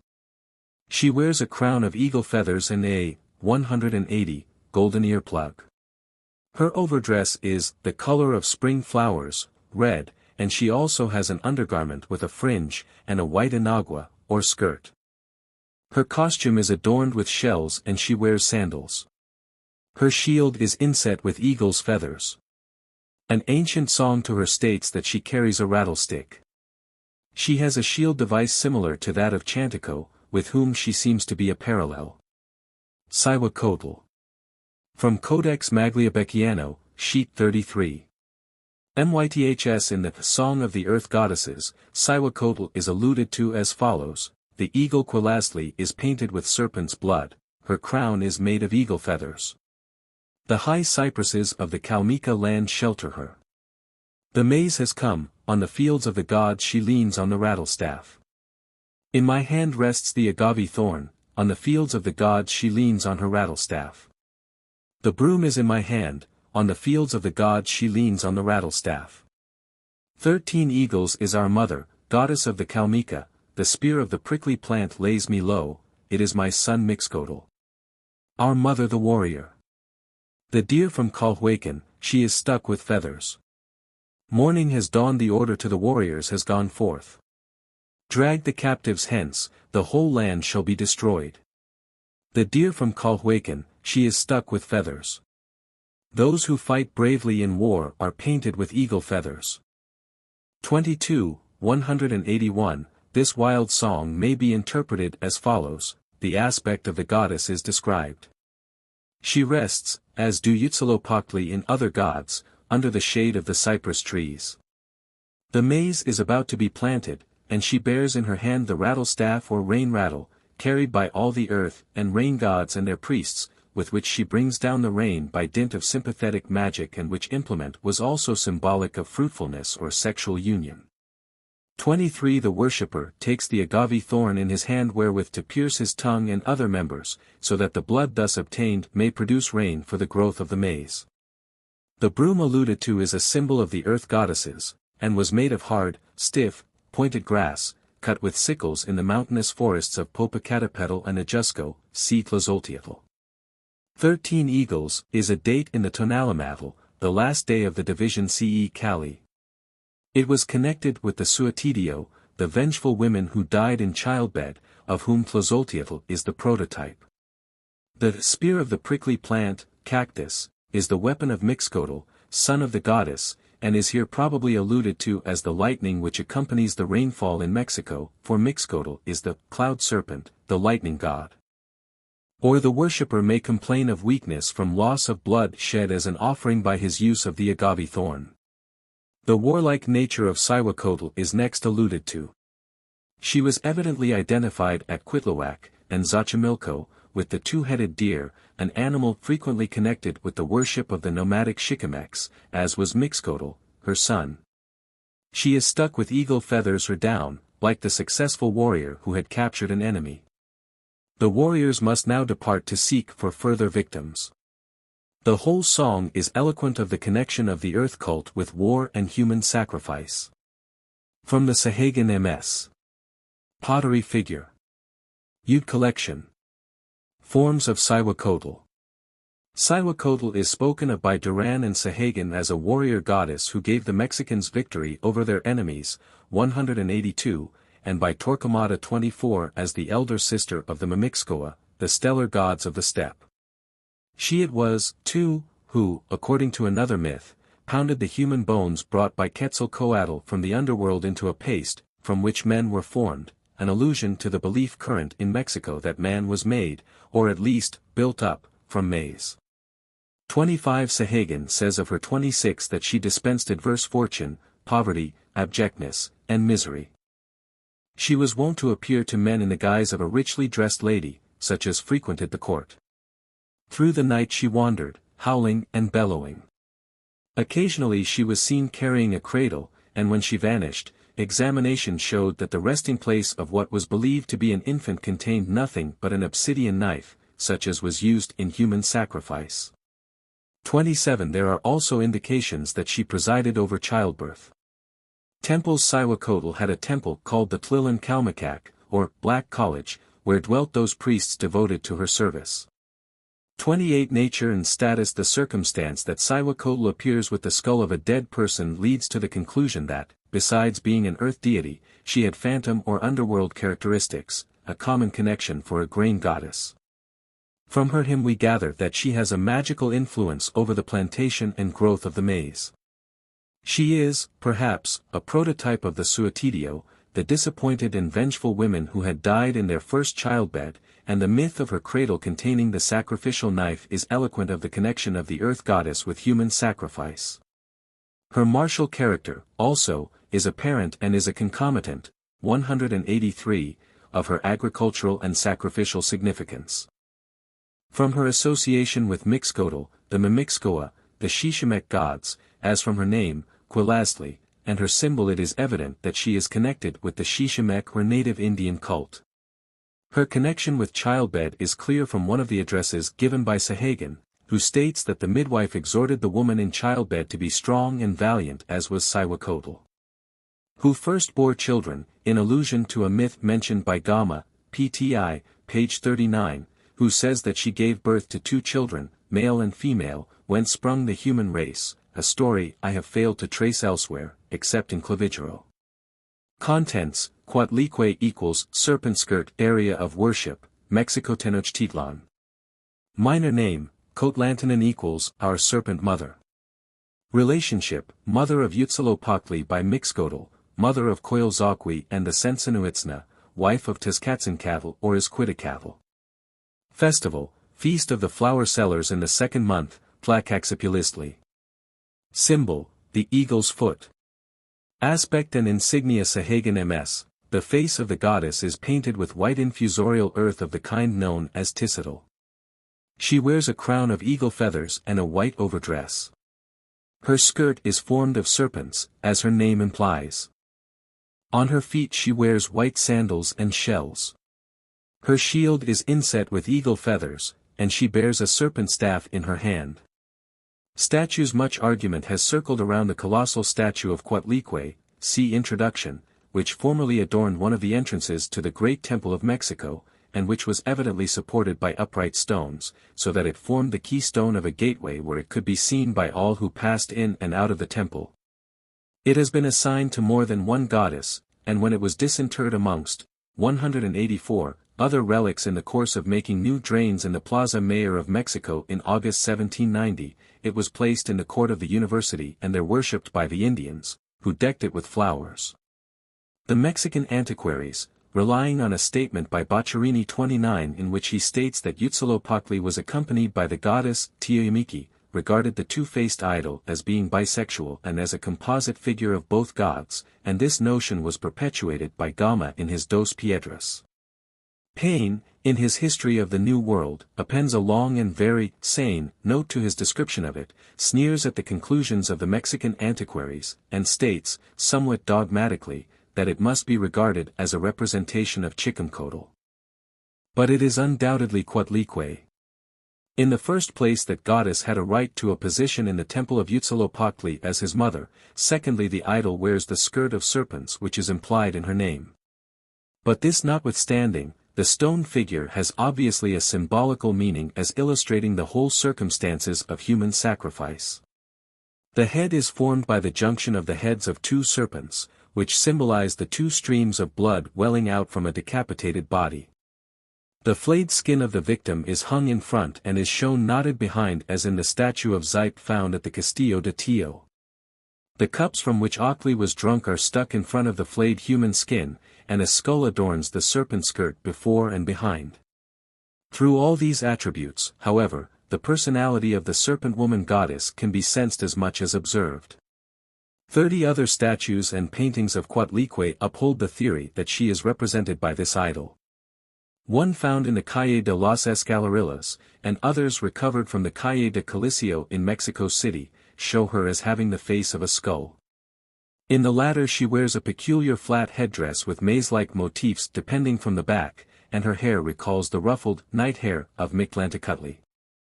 Around her body are strange step motifs which constitute the ends of parallel lines, and from her ears depend large cotton plugs.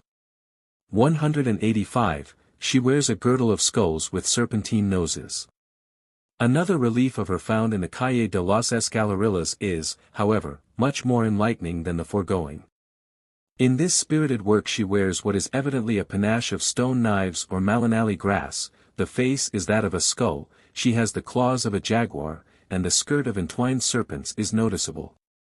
Be all this as it may, however, the insignia of the goddess is by no means a fixed quantity, and considerable research is necessary before anything like certainty can be arrived at. Myth Sahagan, Book 3, Cete I, related of this goddess that near the ancient city of Tula or Tulan rose the mountain of Coatpec, Serpent Mountain, where lived a woman named Coatlicue, mother of certain Indians, called Sensinuitsna. She had a daughter called Coyolxauhqui. Coatlicue, who was a widow and very devout, climbed each day to the mountain of Coatpec to do penance, and on one occasion, as she reached its summit, a little ball of feathers resembling a roll of thread or twine fell upon her. Picking it up, she placed it in her bosom, and later was unable to find it.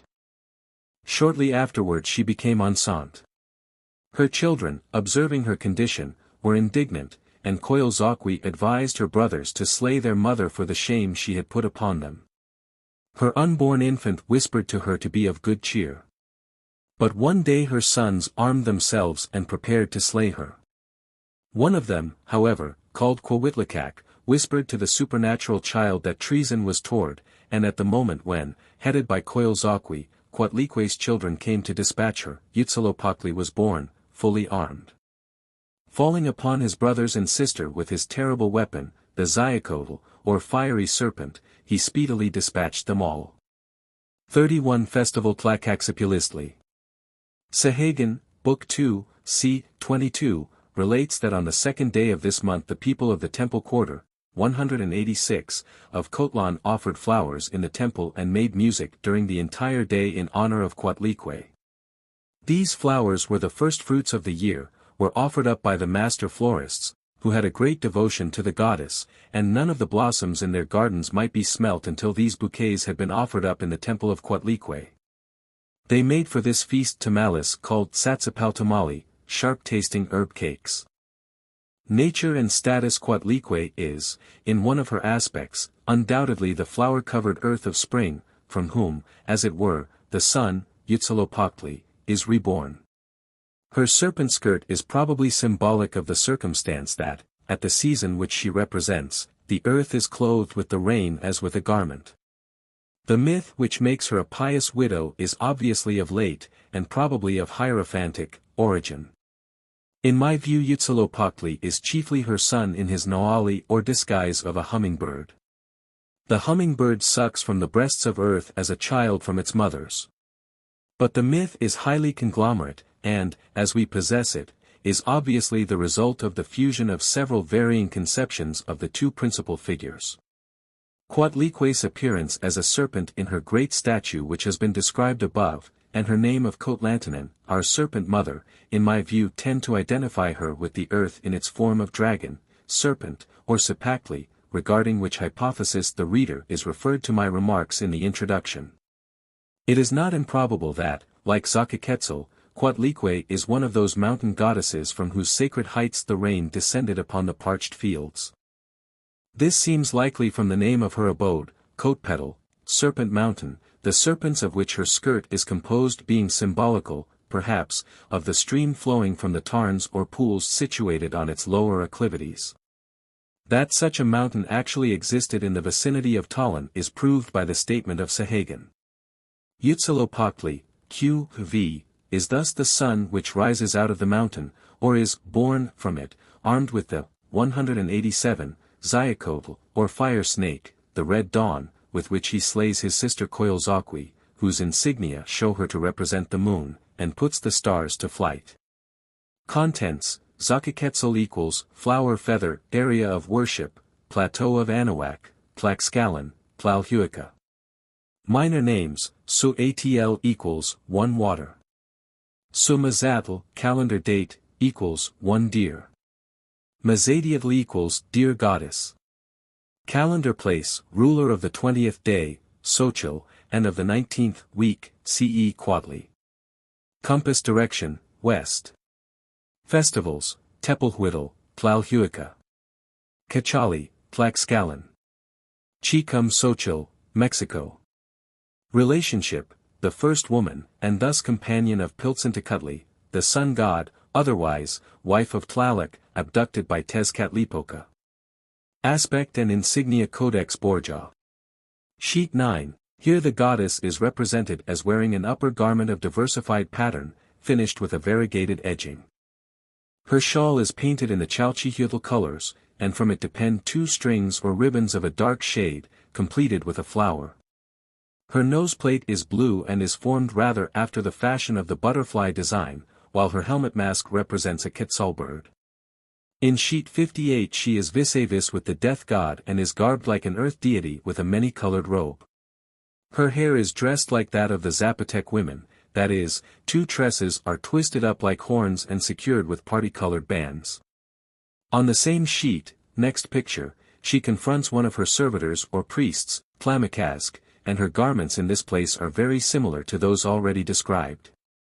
In the next illustration the only addition to her costume is a wreath of flowers, but under her arm she holds a quetzal bird and sits opposite a red Tezcatlipoca.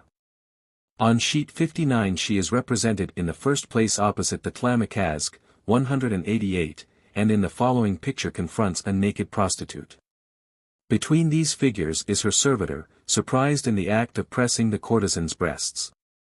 This female is characterized by her wearing of Xochiquetzal's shawl, hairdressing, and the hieroglyph of the warrior caste, shield and spears, shown above her head.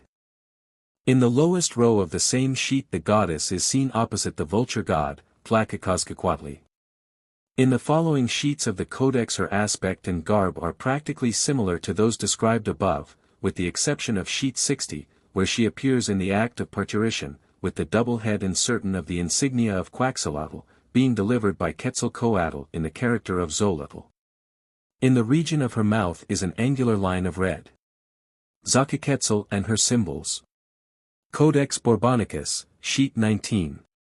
Codex Vaticanus B, sheet 42, here Xochiquetzal is adorned by a wreath of flowers and faces her servant.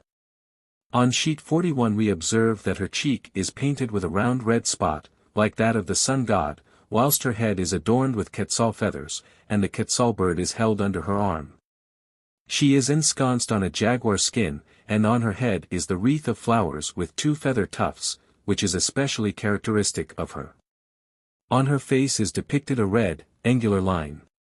Opposite is the figure of her priest, and between them is a headless woman, whose head is replaced by a flowering tree. On sheet 39 she is shown as wearing a quetzal bird mask and a blue, step-shaped noseplate, while her face paint is elaborately executed. In this picture is seen issuing from her body a quetzal feather ornament, symbolic of a newly born child. In one hand she holds a jeweled ornament, and in the other an ear of maize, and she wears the opossum wristlets applied to women in travail. Her newborn twins are seated beside her. In another part of this codex she is represented as facing various male deities in characteristic positions, which are evidently more typical of her personality than any insignia. Codex Laude. Sheet 38, she is here represented facing the Tlaquequazquecuautl in a kneeling attitude, with her hair dressed in a peculiar manner. Sheet 35 shows her similarly represented, 189, to her picture in Codex Vaticanus B, sheet 39. Her twins are seated one on the instep curve of each foot. Pottery figures. Various pottery figures of the goddess found in the Valley of Mexico are to be seen in the Ude collection, Berlin. In one of these she is represented holding an infant, and her general attire agrees with the manuscript representations of her. Her hair is dressed in the Zapotec style, rising up in 2 horns and secured with plaited bands. The shawl or tippet with a V-shape in front is a constant factor, and in one example is scalloped, in another plain, while in the third it ends in the Chalchihuitl ornament and a bead or ball fringing. In the Sealer collection is a curious little statuette from Cholula, in which the goddess is again represented as carrying a child. She wears a flat cap, almost like that of a cook or chef, the precise significance of which escapes me, unless it be a local headdress, as some other examples in the same collection would seem to prove. In a relief found at Zanja de la Piedra Labrada, near Castillo de Tio, she is represented opposite Tlaloc, as if to show her connection with rain. Her headdress in this place would seem to be a compromise between the Zapotec hairdressing and a motif representative of fluorescence. She wears the same V-shaped tippet, which is here adorned with 3 tassels, and she has the stepped nose ornament. In her right hand she carries a scepter of water rushes, the same as that held by Tlaloc, and in her left the staff commonly seen in the representation of gods in the Sahagan MS, Biblioteca del Palacio, and which seems to me to be a development of the Chicanazli, or rain rattle. Xochiquetzal and Tonatiuh. From a wall painting at Mitla. Stone figure of Xochiquetzal. Ude collection. Forms of Xochiquetzal. Myths. Perhaps the most important of these is that found in the Sahagan collection of songs or hymns, the 9th item out of the land of the rain and the mist. Xochiquetzal, come out of Tamoanchan. The pious Piltzinacutli weeps, he seeks Xochiquetzal. To the land of corruption I must go. 190. The goddess here declares that, like other fertility goddesses, she comes from the fruitful supernatural country of Tamoncan, the home of the maize. Piltzinacutli, the sun god, seeks her, but, like Ishtar in Babylonian myth, she must betake herself to the underworld, until it is once more time to resume her growth-assisting labors. We have here good grounds for positing the existence of a popular myth which would seem to have recounted how the divine lovers dwelt happily in Tamoanshan until Xochiquetzal was forced to quit the blessed abode or was carried off, and was sought for by the sun god, a myth like that of Proserpine or Orpheus. It may refer to the sun seeking the flower, or may have a bearing upon the myth of Ixnextli, a variant of Xochiquetzal, who was expelled from paradise, and of whom the interpreter of Codex Vaticanus A says, Ixnextli, who is the same as Eve, is always weeping, her eyes dim with ashes, a rose in her hand, emblematical of her grief, being in consequence of her having gathered it. And accordingly they celebrate a fast every 8 years on account of this calamitous event. The fast was on bread and water. They fasted on the 8 signs preceding the entrance of the rose, and when that sign arrived, they prepared themselves for the celebration of the festival. They affirm that every series of 5 days comprised in this calendar was dedicated to this fall, because on such a day Eve sinned. They were accordingly enjoined to bathe themselves on this night in order to escape disease. Regarding this myth the interpreter of the Codex Telluriano-Ramensis says, they represented her as Eve always weeping and looking at her husband, Adam. She is called Ixnextli, which signifies eyes blind with ashes, and this refers to the time subsequent to her sinning by plucking the roses. They accordingly declare that they are still unable to look up to heaven, and in recollection of the happy state which she lost, they fasted every 8 years on account of this fall. It is significant that the goddess pictured beside this statement is called Xochiquetzal. From Codex February Mayer. From Codex Borgia. Forms of Xochiquetzal. Xochiquetzal, from the Codex February Mayer. Diego Muñoz Camargo, in his Historia de Tlaxcala, equates Xochiquetzal with Venus and states that, she dwells, 191, above the 9 heavens in a very pleasant and delectable place, accompanied and guarded by many people and waited on by other women of the rank of goddesses, where are many delights of fountains, brooks, flower gardens, and without her wanting for anything, and that where she sojourned she was guarded and sheltered from the gaze of the people, and that in her retinue she had a great many dwarfs and hunchbacks, jesters, and buffoons, who entertained her with music and dancing in whom she sent as her confidants and messengers to the other gods, and that their chief occupation was the spinning and weaving of sumptuous artistic fabrics, and that they were painted so beautifully and elegantly that nothing finer could be found amongst mortals.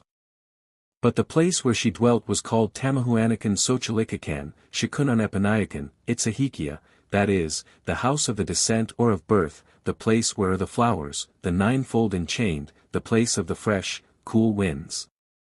And every year she was honored with a great feast, to which many people from all parts were gathered in her temple. He continues, they say that she had formerly been the spouse of the rain god, Tlaloc, but that Tezcatlipoca had abducted her, and brought her to the 9 heavens, and made her the goddess of love. And then there was another goddess, Matlocui, the goddess to whom were attributed witchcraft and soothsaying. Her Tlaloc had made his consort after Tezcatlipoca had carried off his wife Xochiquetzal. 32 Another myth, given by Boccherini, recounts her temptation of the holy ascetic Yap Pan, who dwelt in a desert place in order to lead a continent and solitary life, so that he might win the favor of the gods. He took up his abode on a rock called Tewetwevel, but the gods conceived a doubt of his piety, and sent an enemy of his, Yodel, enemy, to watch his movements. Even this bitter foe found nothing to cavil at in his conduct, and women sent by the gods to lead him from the paths of rectitude were sternly repulsed. The divine beings were about to consider his apotheosis, when, 192, Xochiquetzal, feeling that her reputation as a tempter of men was at stake, angrily assured them that she was able to effect his seduction. Descending to earth, she sought out the hermit, whom she assured of her admiration and esteem, and asked by what path she might ascend to his rocky seat. All unsuspicious of her intent, Yap Pan descended from his place on the rock and assisted her to climb the rugged eminence. Yap Pan forgot his vow of chastity, and when the goddess had departed, found himself deserted by the angry gods to the mercies of his enemy, Yodel, who slew him out of hand. The gods transformed the slain man into a scorpion, and Yodel having also slain Yap Pan's wife, Tlahutzin, whom he had abandoned for the life ascetic, she was transformed into an animal of the same species, and crawling under a stone, found her husband there. But the gods, wrathful at Yodl's excessive cruelty, changed him into a locust. 33 Festivals Chikamexicatl, 7 Flower. In the sign Ce Ocelotl, on the day Chikamexicatl, the artists united to hold festival to the goddess, and the laundresses, says Sahagan, 34 fasted 40 days. They joined together, 20 or more, to obtain a better quality of pictures and weaves, and to this end offered up quails and incense. This was one of the movable feasts. In an illuminating passage in his disquisition upon the Auban Tonalamatl, page 123, Seeler says, "As I have remarked at the opening of the section, the goddess Xochiquetzal is properly the expression of the day sign Xochitl. But owing to the transference of the series of rulers of the day signs to the weeks in the peculiar way affected by the calendar makers, that is, by a general shifting of one member 35, 193, Xochiquetzal has been brought into association with the sign Ce Quatli, one eagle. But in Tellerianoremensis at this week the hand, mark 36 which indicates the feast day proper of the ruler of the week stands at the first day itself, the sign Ce Quatli, that induced the calendar makers to effect the above-described dislocation in the second half of the list of rulers. For more than one reason the day Ce Quatli must really have seemed to the priestly savants specially appropriate to the goddess Xochiquetzal, and above all, because this day was one of the 5 which fell at the beginning or western quarter of the Tonalamatl disposed in columns of 5 members. Hence these 5 days were collectively regarded as dedicated to the earth goddesses, and as the days in which the ghostly women dwelling in the west, the Suatidio, swooped down upon earth, striking the children with epilepsy and beguiling the men to lust and sin. These Suatidio were strigi, witches, succubi, and their characteristics, which are touched upon in the section dealing with Tlazolteotl, will be more fully outlined elsewhere. Cachali. The people of Tlaxcalan held a festival to Xochiquetzal in the month Cachali, when the Mexicans celebrated the feast of Mixcoatl. At the Tlaxcaltec feast numbers of young women were sacrificed to the goddess, to the honor of love, and the prostitutes were also in the habit of offering themselves for immolation. We are informed by Torquemada 37 first hailing the honest women through the mire and subjecting them to the foulest abuse. The Tlalhuica, who lived in the hot lands south of Mexico, themselves, like the Tlaxcaltecs, a people of Nahua race, held a festival in honor of Xochiquetzal in the month Tepalhuitl, which the Mexicans dedicated to the Tlaloc, gods of rain, as is related by the interpreter of the Codex Magliabecchiano. Torquemada 2:38 states that the Tlaxcaltecs sacrificed many children to Xochiquetzal and to the mountain gods, Tlaloc, evidently at this season. Xochiquetzal was also connected with the festival of the Atamalquilistli, 194, celebrated every 8 years. In the picture of that feast in the Sahagan MS we observe her seated at a loom. From these considerations it is manifest that the verdurous and watery attributes of the goddess connected her with the Tlaloc, but that she was not actually of their company. Temples in Tlalhuica, not far from Cuernavaca or Cuauhnahuac, stands the Pyramid of Xochicalco, one of the most perfect specimens extant of Nahua architectural skill. There is reason to believe that Xochiquetzal was originally the local deity of one of these mountains, the waters from which irrigate the fields below. 39 And it seems probable that the Teocalli of Xochicalco typified this eminence. We know that the Teotlalpan, or place of divine earth, in the sacred precinct at Mexico, was sacred to Mixcoatl, a deity who was perhaps of Otomi origin, and that it was probably symbolic of a mountain in the Otomi country of which he was the presiding deity, so that the probability is borne out by analogy.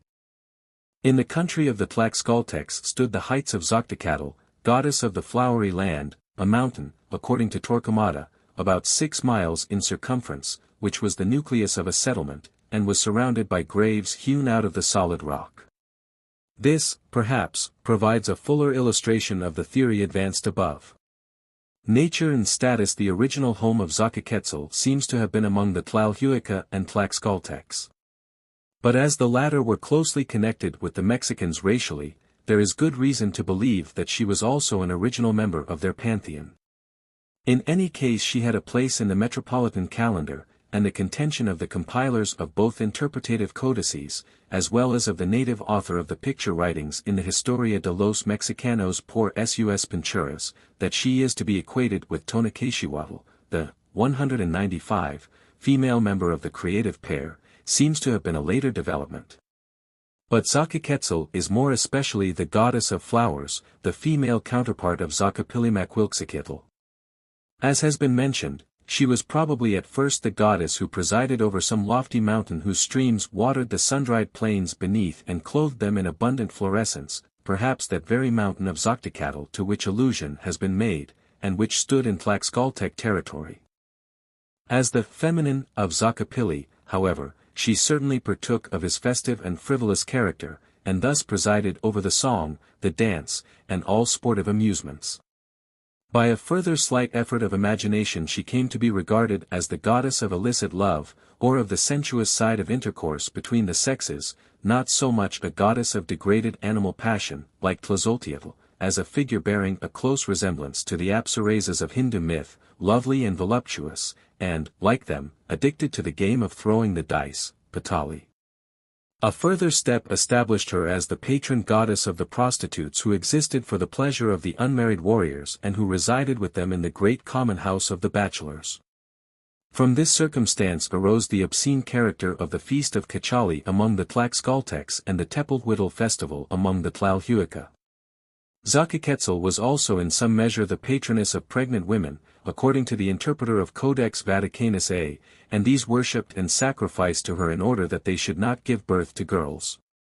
She is herself figured in Codex Borgia as the Great Parturiente, and in Codex Vaticanus B, sheet 39, as has been indicated above. She had also, like Xochipilli, an artistic significance, as the patroness of weavers and artists. She was revered by the women who practiced the former art, the invention of spinning and weaving was attributed to her, and many kinds of craftsmen paid her honors. She had, moreover, a magical side to her character. In the Aubentonalimatl she is seated opposite the dancing wizard, and she is furthermore one of 196, the Tzitzimayim, or deities of the darksome night, among whom she is symbolized by the spider. Contents: Macuilxochitl equals 5 flower, or Xochipilli equals flower prince area of worship, Tehuacan, Coscatlan, Teotitlan del Camino, Oaxaca, Mexico. Minor names: Auia Teotl equals god of pleasure. Mazatl equals deer. Oyatl equals the jovial. Symbol: the sign 5 flower. Calendar place: ruler of the 11th day sign, Ozamatli. 7th of the 13 day lords. Ruler of the 20th day count, Xochitl. Festival: the Xochitl, Feast of Flowers, one of the movable feasts. Compass directions: south, west. Relationship: brother of Ixtlilton, son of Piltzintecutli. Stone figure of Macuilxochitl. In the Eude collection, Berlin. Aspect and insignia, as Macuilxochitl, Codex Borgia. Sheet 15. In this place the god wears as breast ornament a human lower jaw, which, combined with the green band to which it is tied up, may possibly express the day count Malinali. He has a large feather nape ornament. The upper part of his face is white, with a dark band over the nose and cheek, and white painting over the mouth, in the semblance of an outspread hand. He wears a cap with vertically projecting bands painted in the colors of the green jewel Chalchihuitl. Sahagan MS. Here he is represented with a white hand painted on his mouth and a feather crown surmounted by a crest. General. Like the other gods of dance and sport, Macuilxochitl wears the 4 balls of the Tuali emblem on his shield and sometimes carries the staff with the heart. Like Ixtlilton, he had probably once a bird's head mask, which in the course of his evolution degenerated into a feather crest and a wing, 197, on his back. The deterioration of this feature can be observed in the stone effigies of his counterpart Xochipilli. Stone figure of Macuilxochitl. In the Eude collection, Berlin. Statues. A stone figure of Macuilxochitl found in Cuernavaca represents the god seated in a squatting attitude, and it is evidently intended to show him as an onlooker at the ball game. He wears a pointed headdress or mitre, on the top of what would seem to be a cotton head covering. A head of the god in stone is included in the collection of the Natural History Museum at Vienna. In this the nose plug is prominent and he wears round earrings. The wing ornament stands well out behind the head and the face seems to look out of a bird helmet mask, on both sides of which are large, circular holes, through which feathers or cotton earplugs fall. The difficulty of working in stone has evidently restrained the sculptor from representing the upper and lower portions of the bird's beak, and the helmet mask bears a strong resemblance to that of Zoccopili in the Codex Magliabechiano, if the beak in that representation were removed. A statue of the god found in the Calle de las Escalerillas in Mexico City on December 13, 1900, is almost identical with the first of those two statues, and agrees with the second in that here we have the circular holes at the side of the headdress with the dependent feathers or cotton plug. The best known of the representations of this god, however, is the clay model found by Sealer at Teotitlan del Camino. It represents Macuilxochitl in a sitting position and is brilliantly colored.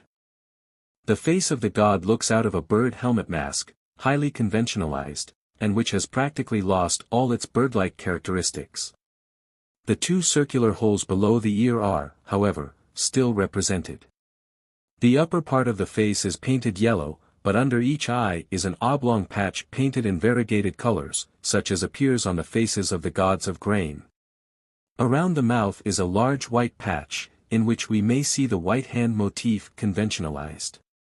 The body paint is red and the garment white, except that portion at the neck, which is blue.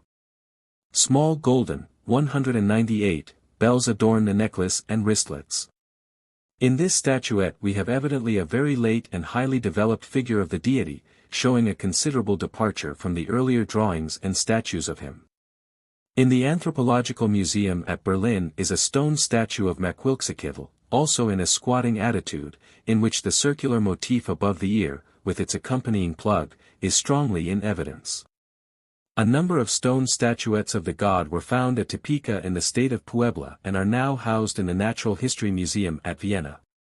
These do not differ from the examples already described, save that in one of them the Greek fret pattern takes the place of the circular earplug motif. A stone figure of the god was found amid the ruins of the Castillo de Tio, a teocalli, or pyramid, in Vera Cruz. In this, which is also a squatting figure, the god is covered by a mantle which is surmounted by the bird's comb, as seen in Magliabechiano and elsewhere.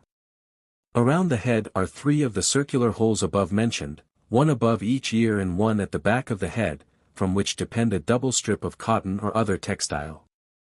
From Codex Borgia, sheet 15. From Codex Borgia, sheet 16. Forms of Macuilxochitl. Aspect and insignia, as Zoccopili, Codex Vaticanus B, sheet 26, in this MS the god is painted a light yellow color. His light hair is bound with a jeweled strap ornamented on the frontal side with a conventional bird's head.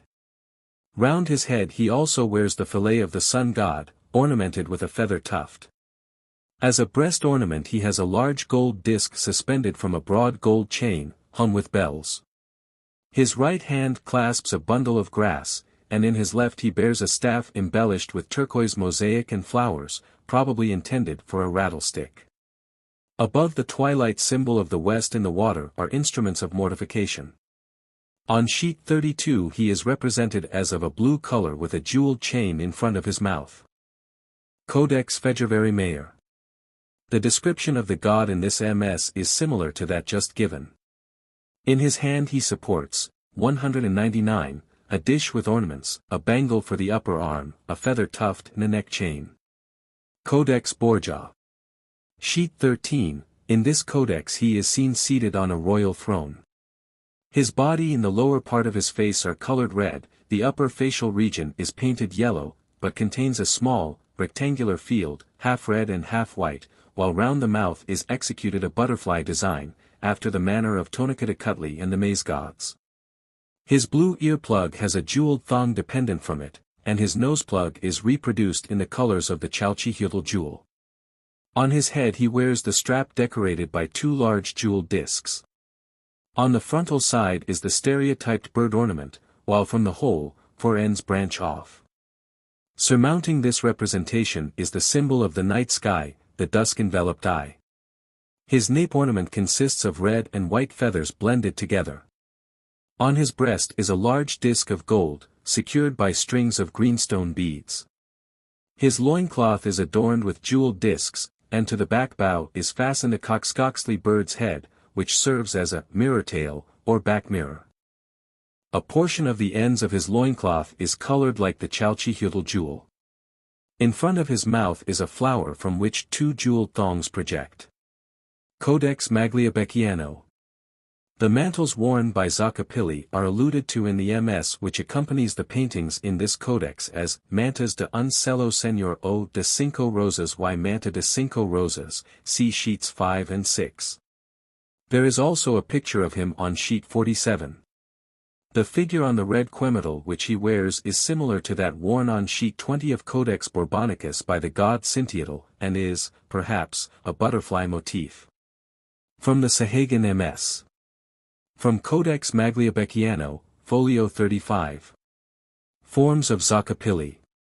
Statues. Stone effigies of Zoccopili were set up in the Tlachtli courts. In the Museo Nacional at Mexico there is a stone statue of the god which represents him as sitting cross-legged, as if watching the ball game. He wears the mask of a player or dancer. By the aid of such statues of Zoccopili, which are 200, found in considerable numbers all over the eastern Mexican slope, the transition from the bird helmet to the rudimentary crest may be studied. 40 Pottery figure of Zoccopili. Found at Teotitlán del Camino. Myth. The only mythical matter of importance concerning Macuilxochitl or Zoccopili is the 19th song in the Sahagan collection, which is as follows: 41, Song of the God of Music and Games. Out of the place of flowers I come, priest of the sunset, lord of the twilight.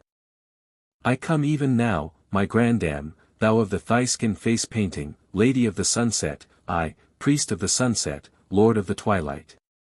The god of evil omens, the lord Tezcatlipoca, shall answer to me, the maize god. In the temple of the Octli god the rabbit has come to life again. It runs about.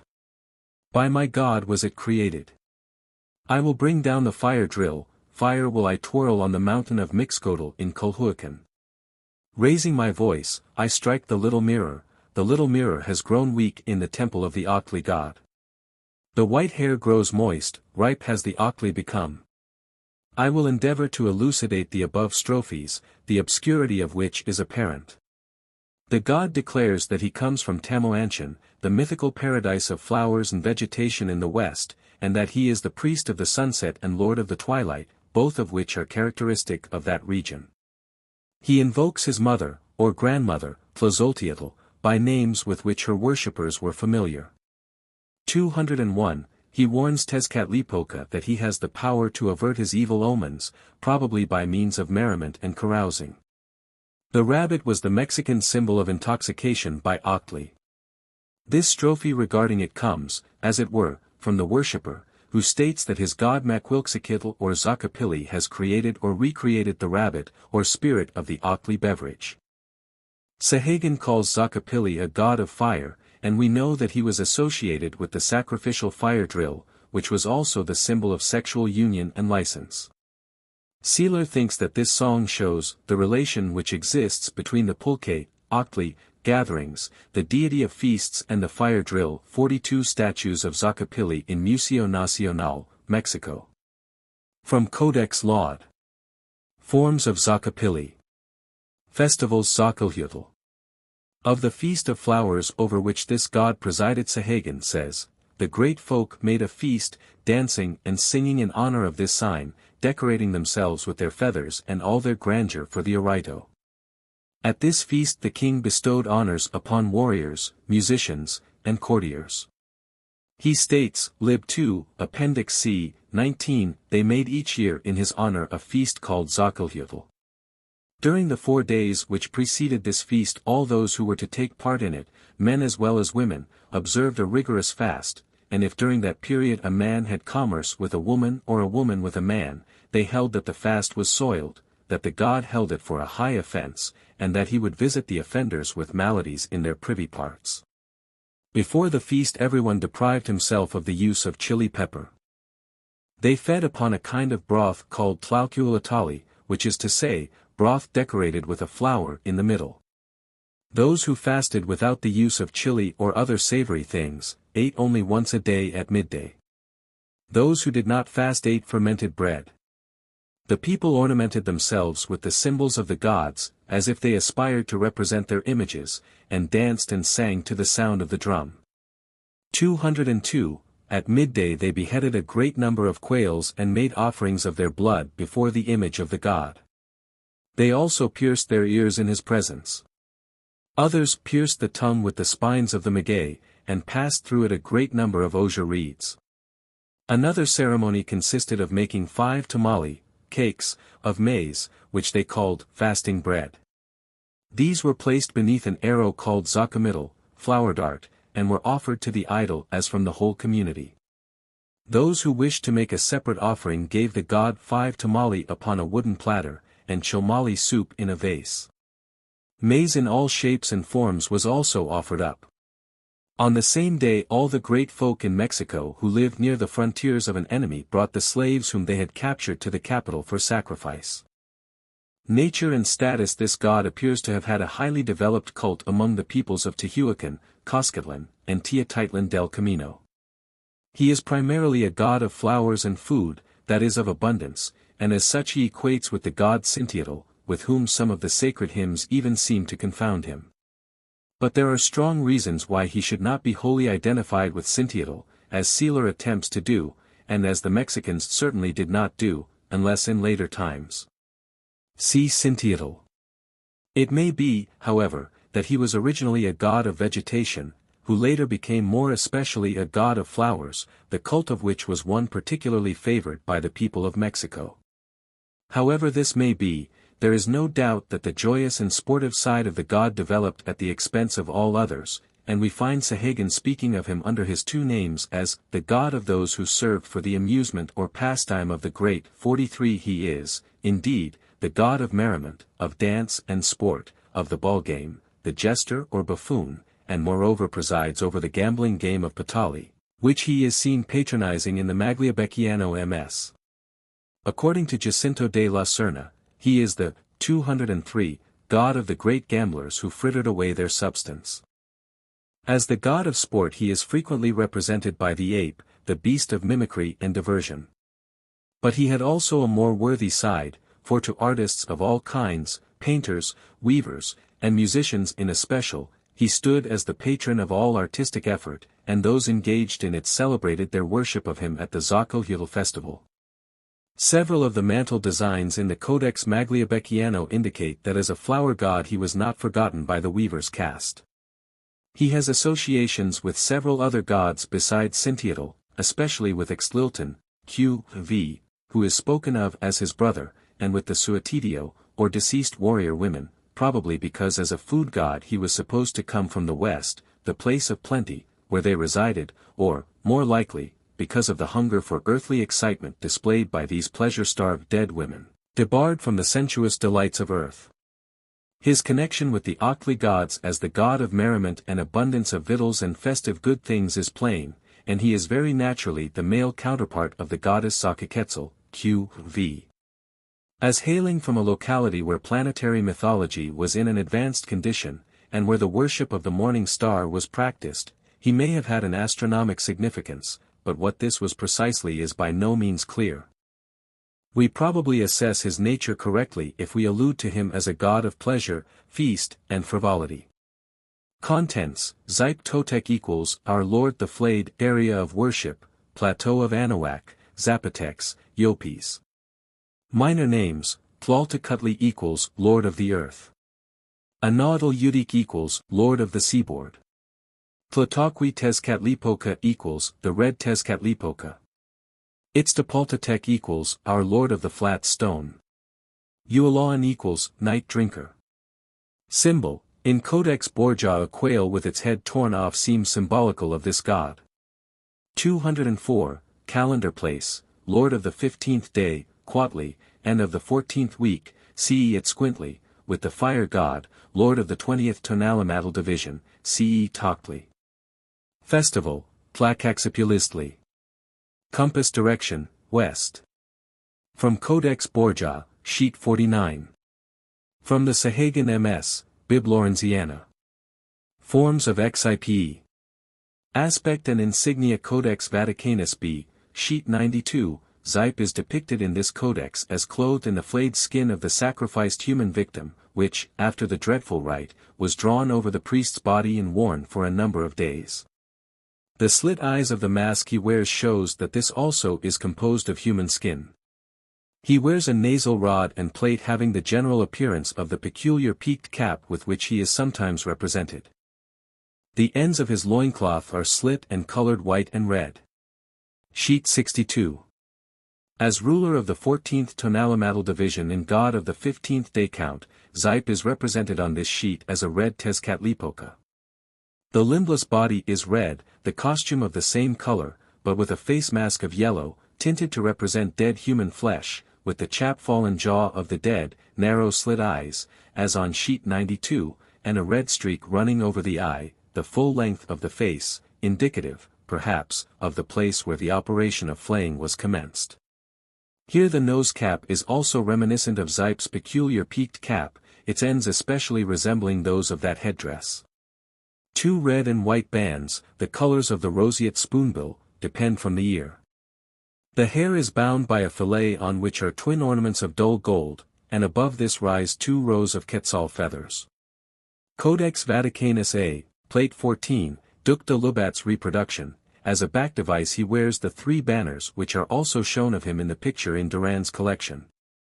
As god of the 14th Tonalamatal division, he holds a shield, banner, and a bundle of spears, while half of his shield is painted in dark and light red rings.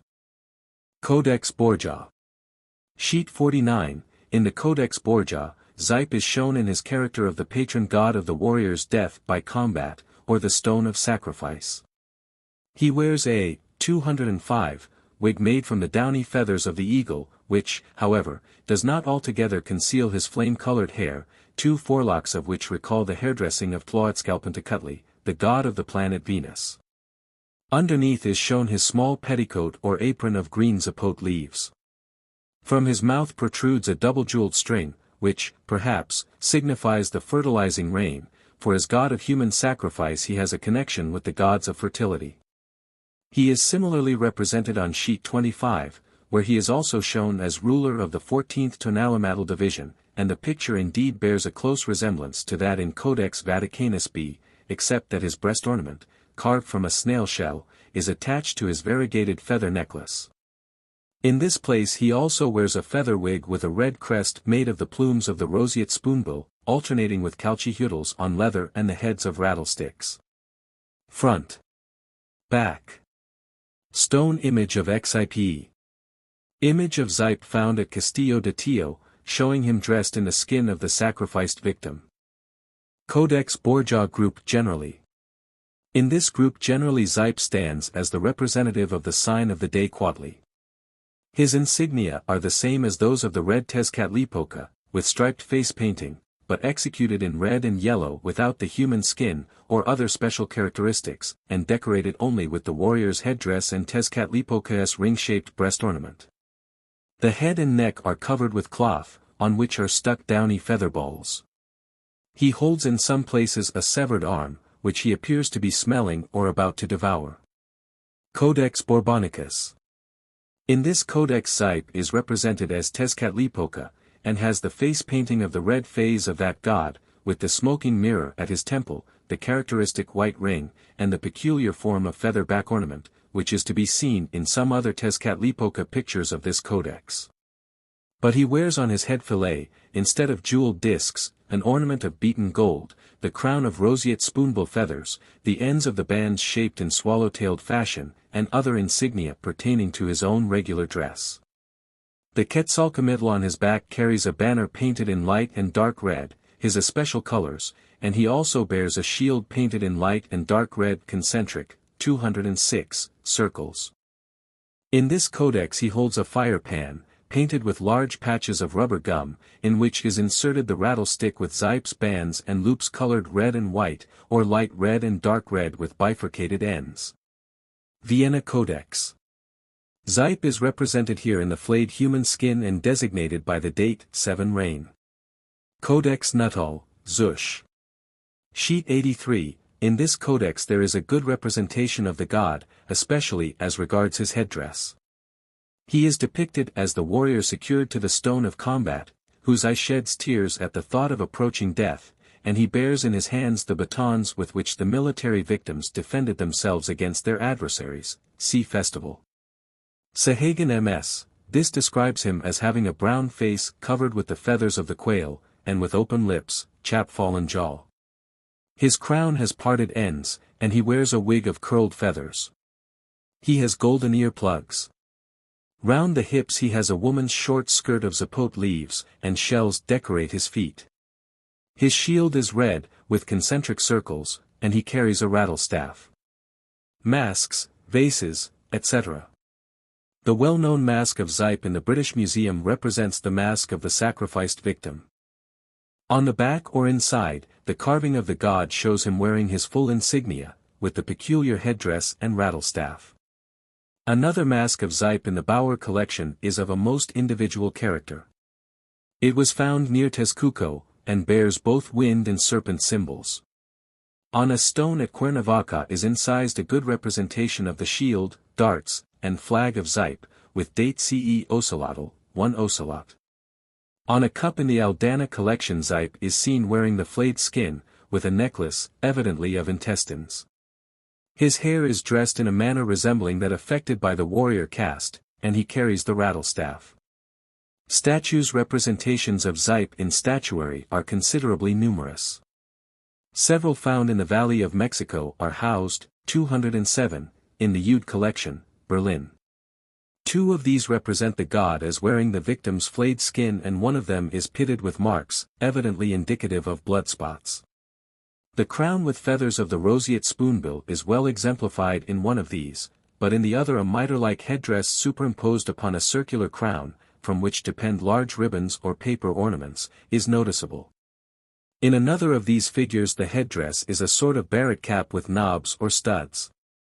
Still another figure of the same class shows the god with a very large stepped nose ornament. All carry a rattlestaff and 3 bear a shield. A most striking statue of Zype was discovered at the Castillo de Tío site, at Vera Cruz. The head, which is round and bullet-shaped, bears an extraordinary resemblance to that of the well-known Egyptian figure of the Sheikh el-Belade in the Bulaq Museum. In this statue the god wears the skin of the victim, and the manner in which it was tied on to the priest is well illustrated by the knotting at the back. The faces, of course, are masks of the sacrificed victim. Elements of Zype's insignia. Although Zype is so frequently portrayed as possessing the outward characteristics of a red Tezcatlipoca, few of the Mexican deities possess insignia so individual, or so rich in manifold elements. The Zype dress was a favorite one with Mexican kings and military chieftains, and, in the Codex Vaticanus A, King Moctezuma II is represented as wearing the costume on the occasion of his victory over Toluca. Tezozomoc also states that Ashiocatl wore this dress 44 and on the eve of a fierce engagement Tlacopan, brother of Moctezuma, donned it at the latter's special request. The elements of Zype's costume are as follows: 45, 1. The painted crown of feathers of the roseate spoonbill, with bifurcated ends. 2. The gilded timbrel. 208, 3. The jacket of spoonbill feathers. 4. The petticoat or apron of zapote leaves, overlapping each other like tiles. 5. The jaguar or ocelot skin scabbard. 6. The round shield covered with red spoonbill feathers, showing concentric circles of darker tints, sometimes noticeably bisected, one half of which is again subdivided obliquely into a smaller upper portion containing a chalchihuitl on a blue field, and a larger lower portion, covered with jaguar or ocelot skin. Zype's dress has 3 forms: 1. That of the red god, of the color of the roseate spoonbill. 2. That of the blue god, of the color of the blue caatinga. 3. As a jaguar or ocelot. From the Sahagan MS. Pottery figure found near Tezcuco. Pottery figure. Valley of Mexico. Forms of Xipe. Myths. The interpreter of Codex Vaticanus A says of Zype, amongst those who began to follow the example of Quetzalcoatl and his austerities by their own acts of penance, Totec is very famous, who, on account of his having been a great sinner, first stood in the house of sorrow called Tlaxapucalco, where, having completed his penance, he ascended the mountain Catzyples, the mountain which speaks, which mountain was covered with thorns. There continuing his penance, he cried from thence very strongly, reproving his people of Toulon, calling to them to come and do penance with him for the enormous guilt which they had incurred in forgetting the services and sacrifices of their gods and having abandoned themselves so much to pleasure. They say that Totec was accustomed to go about clothed in a human skin, and so it has been the custom till those times. In the festivals, likewise, which they celebrated to Totec, men clothed themselves in the skins of those whom they had slain in war, and in this manner danced and celebrated the festival of the sign dedicated to him, for from him, they say, wars originated, and accordingly they paint him with these insignia, viz. A. 209, lance, banner, and shield. They hold him in the utmost veneration, for they say that he was the first who opened to them the way to heaven, for they were under this error amongst others, they supposed that only those who died in war went to heaven, as we have already said.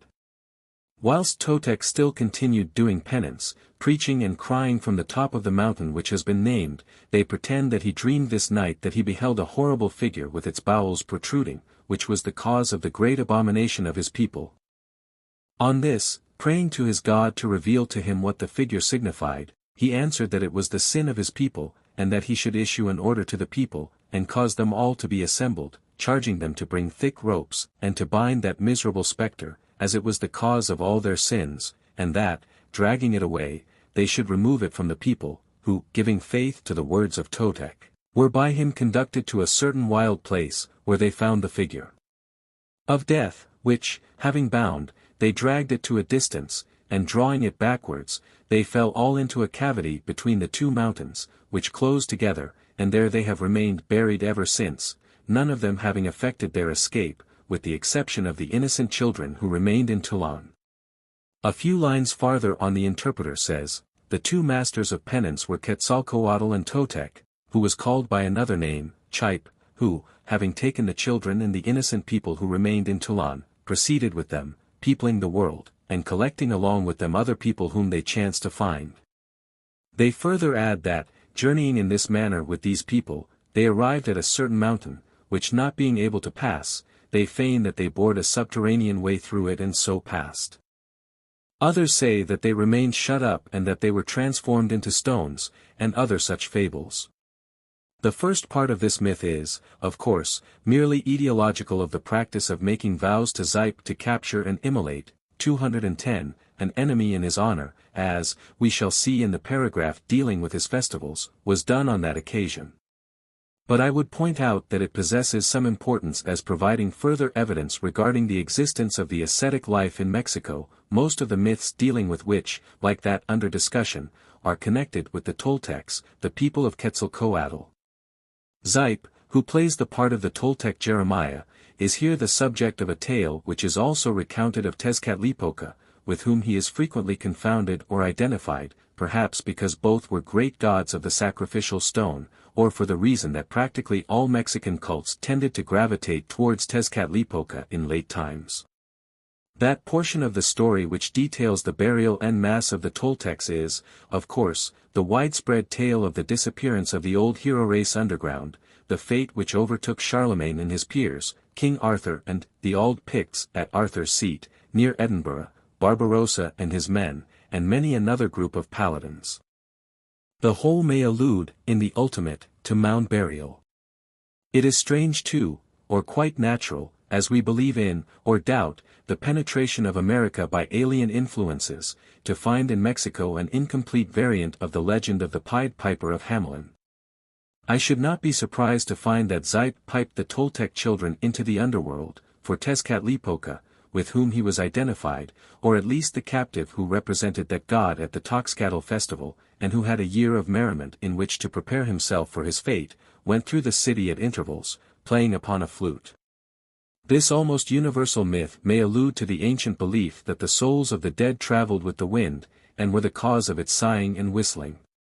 46 We know, too, that the whistling of the night wind through the mountains was regarded by the Mexicans as of evil omen, and that Yoali-Icatl, the wind of night, was one of the names of Tezcatlipoca.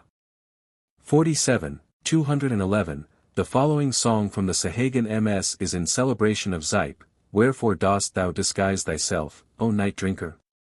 Put on thy golden garment.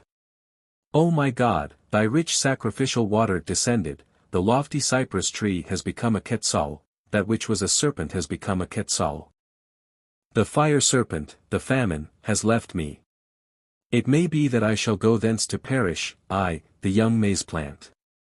My heart is like a chalchihuitl, but I shall yet see gold in that place. I shall be satisfied when I can say the warrior chief is born. Let the maize be ready in abundance, O my God. I look towards thy mountain, I, who worship thee. I will be satisfied when the maize ripens, when the warrior chief is born. I believe the god to have been called night drinker, from the circumstance that, in the belief of certain barbarous peoples, vegetation is more greatly assisted in its growth by night than by day, that it drinks, or is saturated by, the mists and vapors of the night season, which are believed to emanate from the moon. 48 Indeed, dew is believed to be caused by the moon. 49 Which is regarded as the great source of all moisture, as the sun is the great source of all heat. 50 Zype is here entreated by the young maize plant to don his golden garment, the rain, as, indeed, one translation of this song states it to be, taking a reasonable liberty with the original.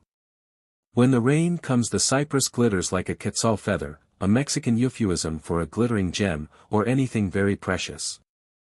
The Zyacotl, or fire serpent, is the terrible weapon of Huitzilopochtli, with which he slew his rebellious brothers and sister, the enemies of his mother Coatlicue, 212, as Indra slew those of his mother, both of these events occurring immediately after the birth of the gods thus compared. In the case of Indra the weapon was a thunderbolt. The fire serpent in this place evidently symbolizes the scorching, torrid heat which brings about famine. If the rain continues not, the maize plant, the young heart of which is green as jadeite, and from which the golden maize will emerge later, may perish. Finally the worshipper states that he will remain unsatisfied until the plumed and full-grown plant, symbolic of the warrior and all that he fights for, has come to fruition. My reading of this song differs considerably from those of other authorities, but I may, perhaps, be pardoned if I say that I prefer my own elucidation as at least more circumstantial and more in line with the facts of Mexican belief. Festival Tlacaxipulistli. The best description of this festival is that of Sahagan, Book 2, c. 21, who tells us that on the last day of the month of that name the Mexicans celebrated a solemn festival to Zype and Huitzilopochtli. On the afternoon of the day prior to that on which the feast was to take place they held a solemn arito, or dance, and they watched all the night in the temple called Calpulco 51 with those who were to be sacrificed on the morrow. They shaved the hair from the tops of their heads, at the same time drawing blood from their own ears to offer to the gods. When daybreak had come, they conducted the captives to the temple of Huitzilopochtli, where they were sacrificed and flayed, from which circumstance the feast took its name. Many of the victims were called Zypim or Tototectin, plurals of the god's name. The masters of the captives, or those who had captured them in war, formally handed them over to the priests at the foot of the Teocalli, and these took them by the hair of the head to make them mount the steps more quickly. If they refused to walk to the stone of sacrifice they were dragged thence. When their hearts had been withdrawn they were offered, 213, up to the gods, and the body cast down the steps of the Teocalli, where other priests received it for flaying.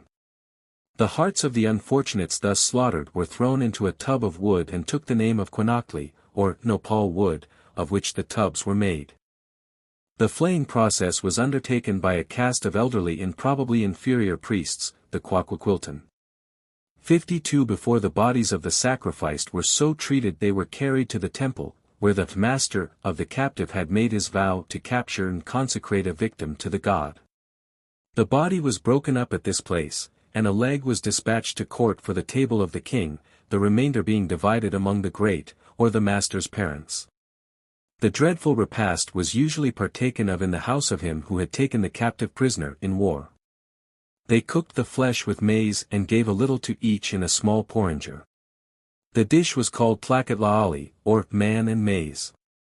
After having eaten, the feasters became intoxicated on octli.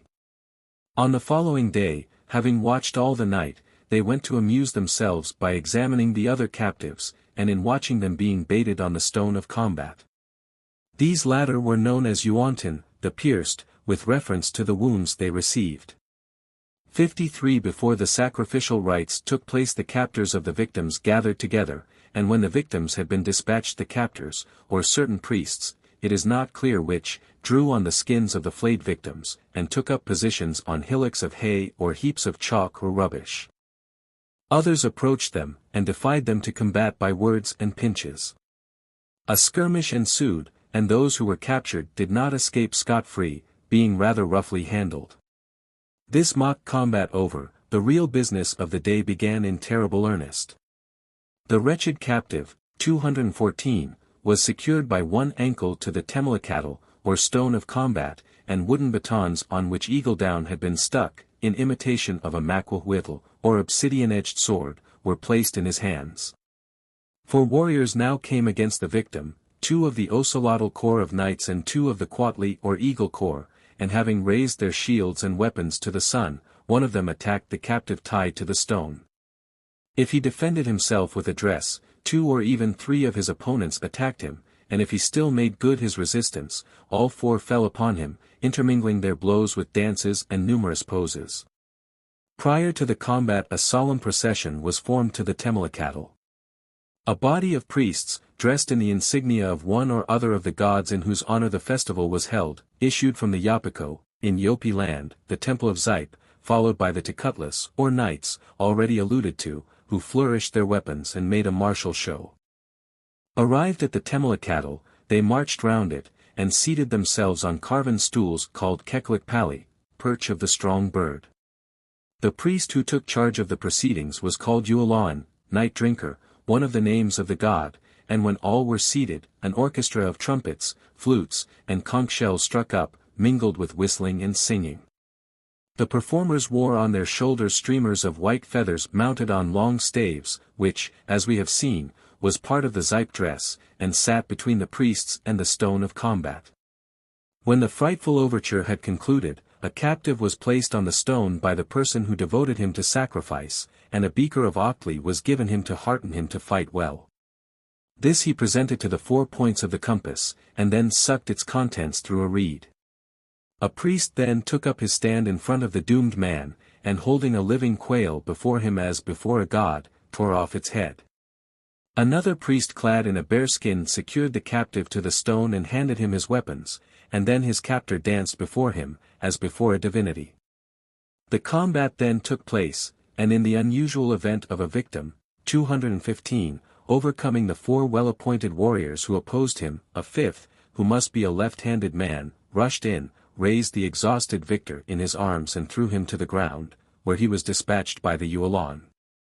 The victim's heart was then thrown into the wooden tub before alluded to, after it had been held up to the sun. Another priest now took a hollow reed and introduced it into the opening from which the heart had been removed. Having drawn off a sufficient quantity of blood, he went to offer it up to the sun. The master of the captive who had been slain then filled a bowl with the blood of his victim, which vessel was gaily decorated with feathers and which contained a tube, similarly ornamented. With this he went the round of the temples, smearing the blood upon the lips of the idols with the feathered tube. He next divested himself of the gay feather cloak he wore for the occasion and carried the flayed corpse of his captive, or what remained of it, to his house, after royal and other requirements had been met. As has been said, he feasted his family and friends on the body, but did not himself partake of it, as he was regarded as the ritual father of the deceased. The skin of a victim also belonged to his captor, and this he gave to those who dressed themselves in skins, in consequence of a vow, and so attired, paraded the streets of the town. Others wore the heads of wolves. 54, when the captive had been slain, all who were present, priests, warriors and others, began to dance the arito round the temlacatl, the captors of the victims carrying the heads of the slain. This Araito, or dance, was called Matsantakometosha, dance with decapitated heads. The Quitlachu, Old Jackal 55, godfather of the captives, took in his hands the cords which had held them to the Temelacatl and raised them to the 4 cardinal points in sign of adoration. After that, he groaned, he wept for the dead. The foreigners with whom Motokuzoma was at war, 216, came to assist secretly at the spectacle. These were the men of Uexinco, Tlaxcalan and Nanahualco, Sempoalan, and many other places. The Mexicans pretended not to see them, and they were thus able to behold the fate reserved for captives in Mexico. When all was over, everyone ate a tortilla called huilitpali, or pigeon seat, a kind of little pate made with uncooked maize. Next day everyone assisted at an araito of great solemnity, which was commenced in the royal palace. All were dressed in their best and carried tamales and tortillas of roasted maize, called momactli, which they wore instead of collars and garlands. They carried also red feathers and stalks of maize. The araito ceased at midday, and the nobles ranged themselves 3 and 3 in the royal palaces. The king appeared, having upon his right the king of Tezcuco and on his left the lord of Tacuba. A solemn dance then took place, which lasted until the sun went down, after which they commenced another dance, in which everyone took hands and danced in a serpentine figure. The old soldiers and recruits came to this dance, bringing with them female partners and even public women. This lasted also on the place where the captives had been slain till nearly midnight, and they continued to celebrate these feasts for nearly 20 days, until they had arrived at the calends of the month which they called Tosas Tontli. 20 days after the festival those who wore the skins of the slain removed them, but it would seem, from what Sahagan says, that certain devotees wore these from the festival of Tlacaxipulistli at the end of that month to the beginning of the following Tlacaxipulistli. Persons afflicted with skin diseases or weak sight frequently made a vow to be present at this ceremony. The devotees then performed ceremonial ablutions in a bath in the temple, in which water was mixed with maize flour, or, more strictly speaking, they were bathed by others. They then shampooed their heads and did penance for the death of the captive.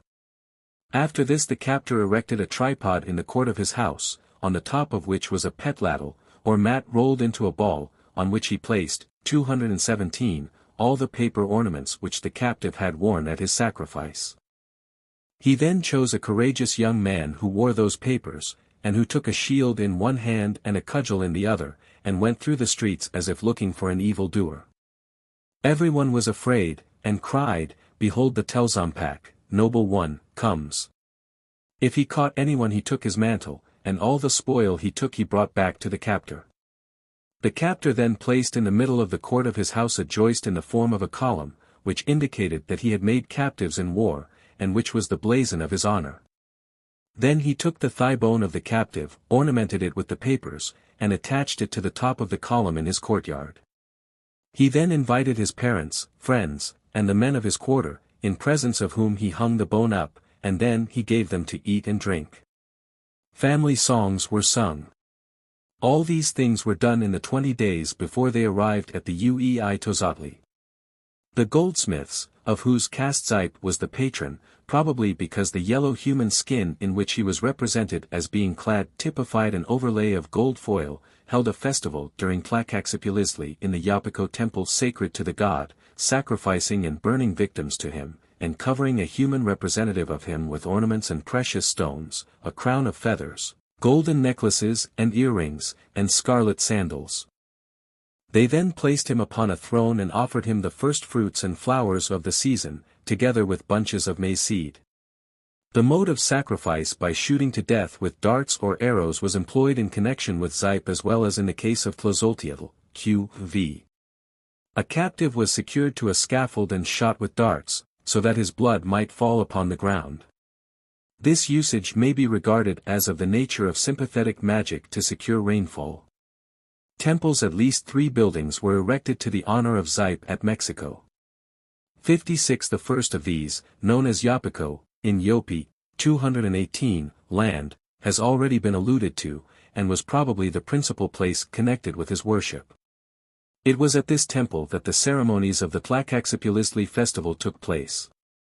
The second, called Yapako Kalmakak, appears to have been situated in the quarter of Tlatelolco, and, as its name implies, was evidently a monastery or place of instruction. At another edifice, the Yaposi Tsimpantli, the heads of the victims slain at the festival of the god were exhibited.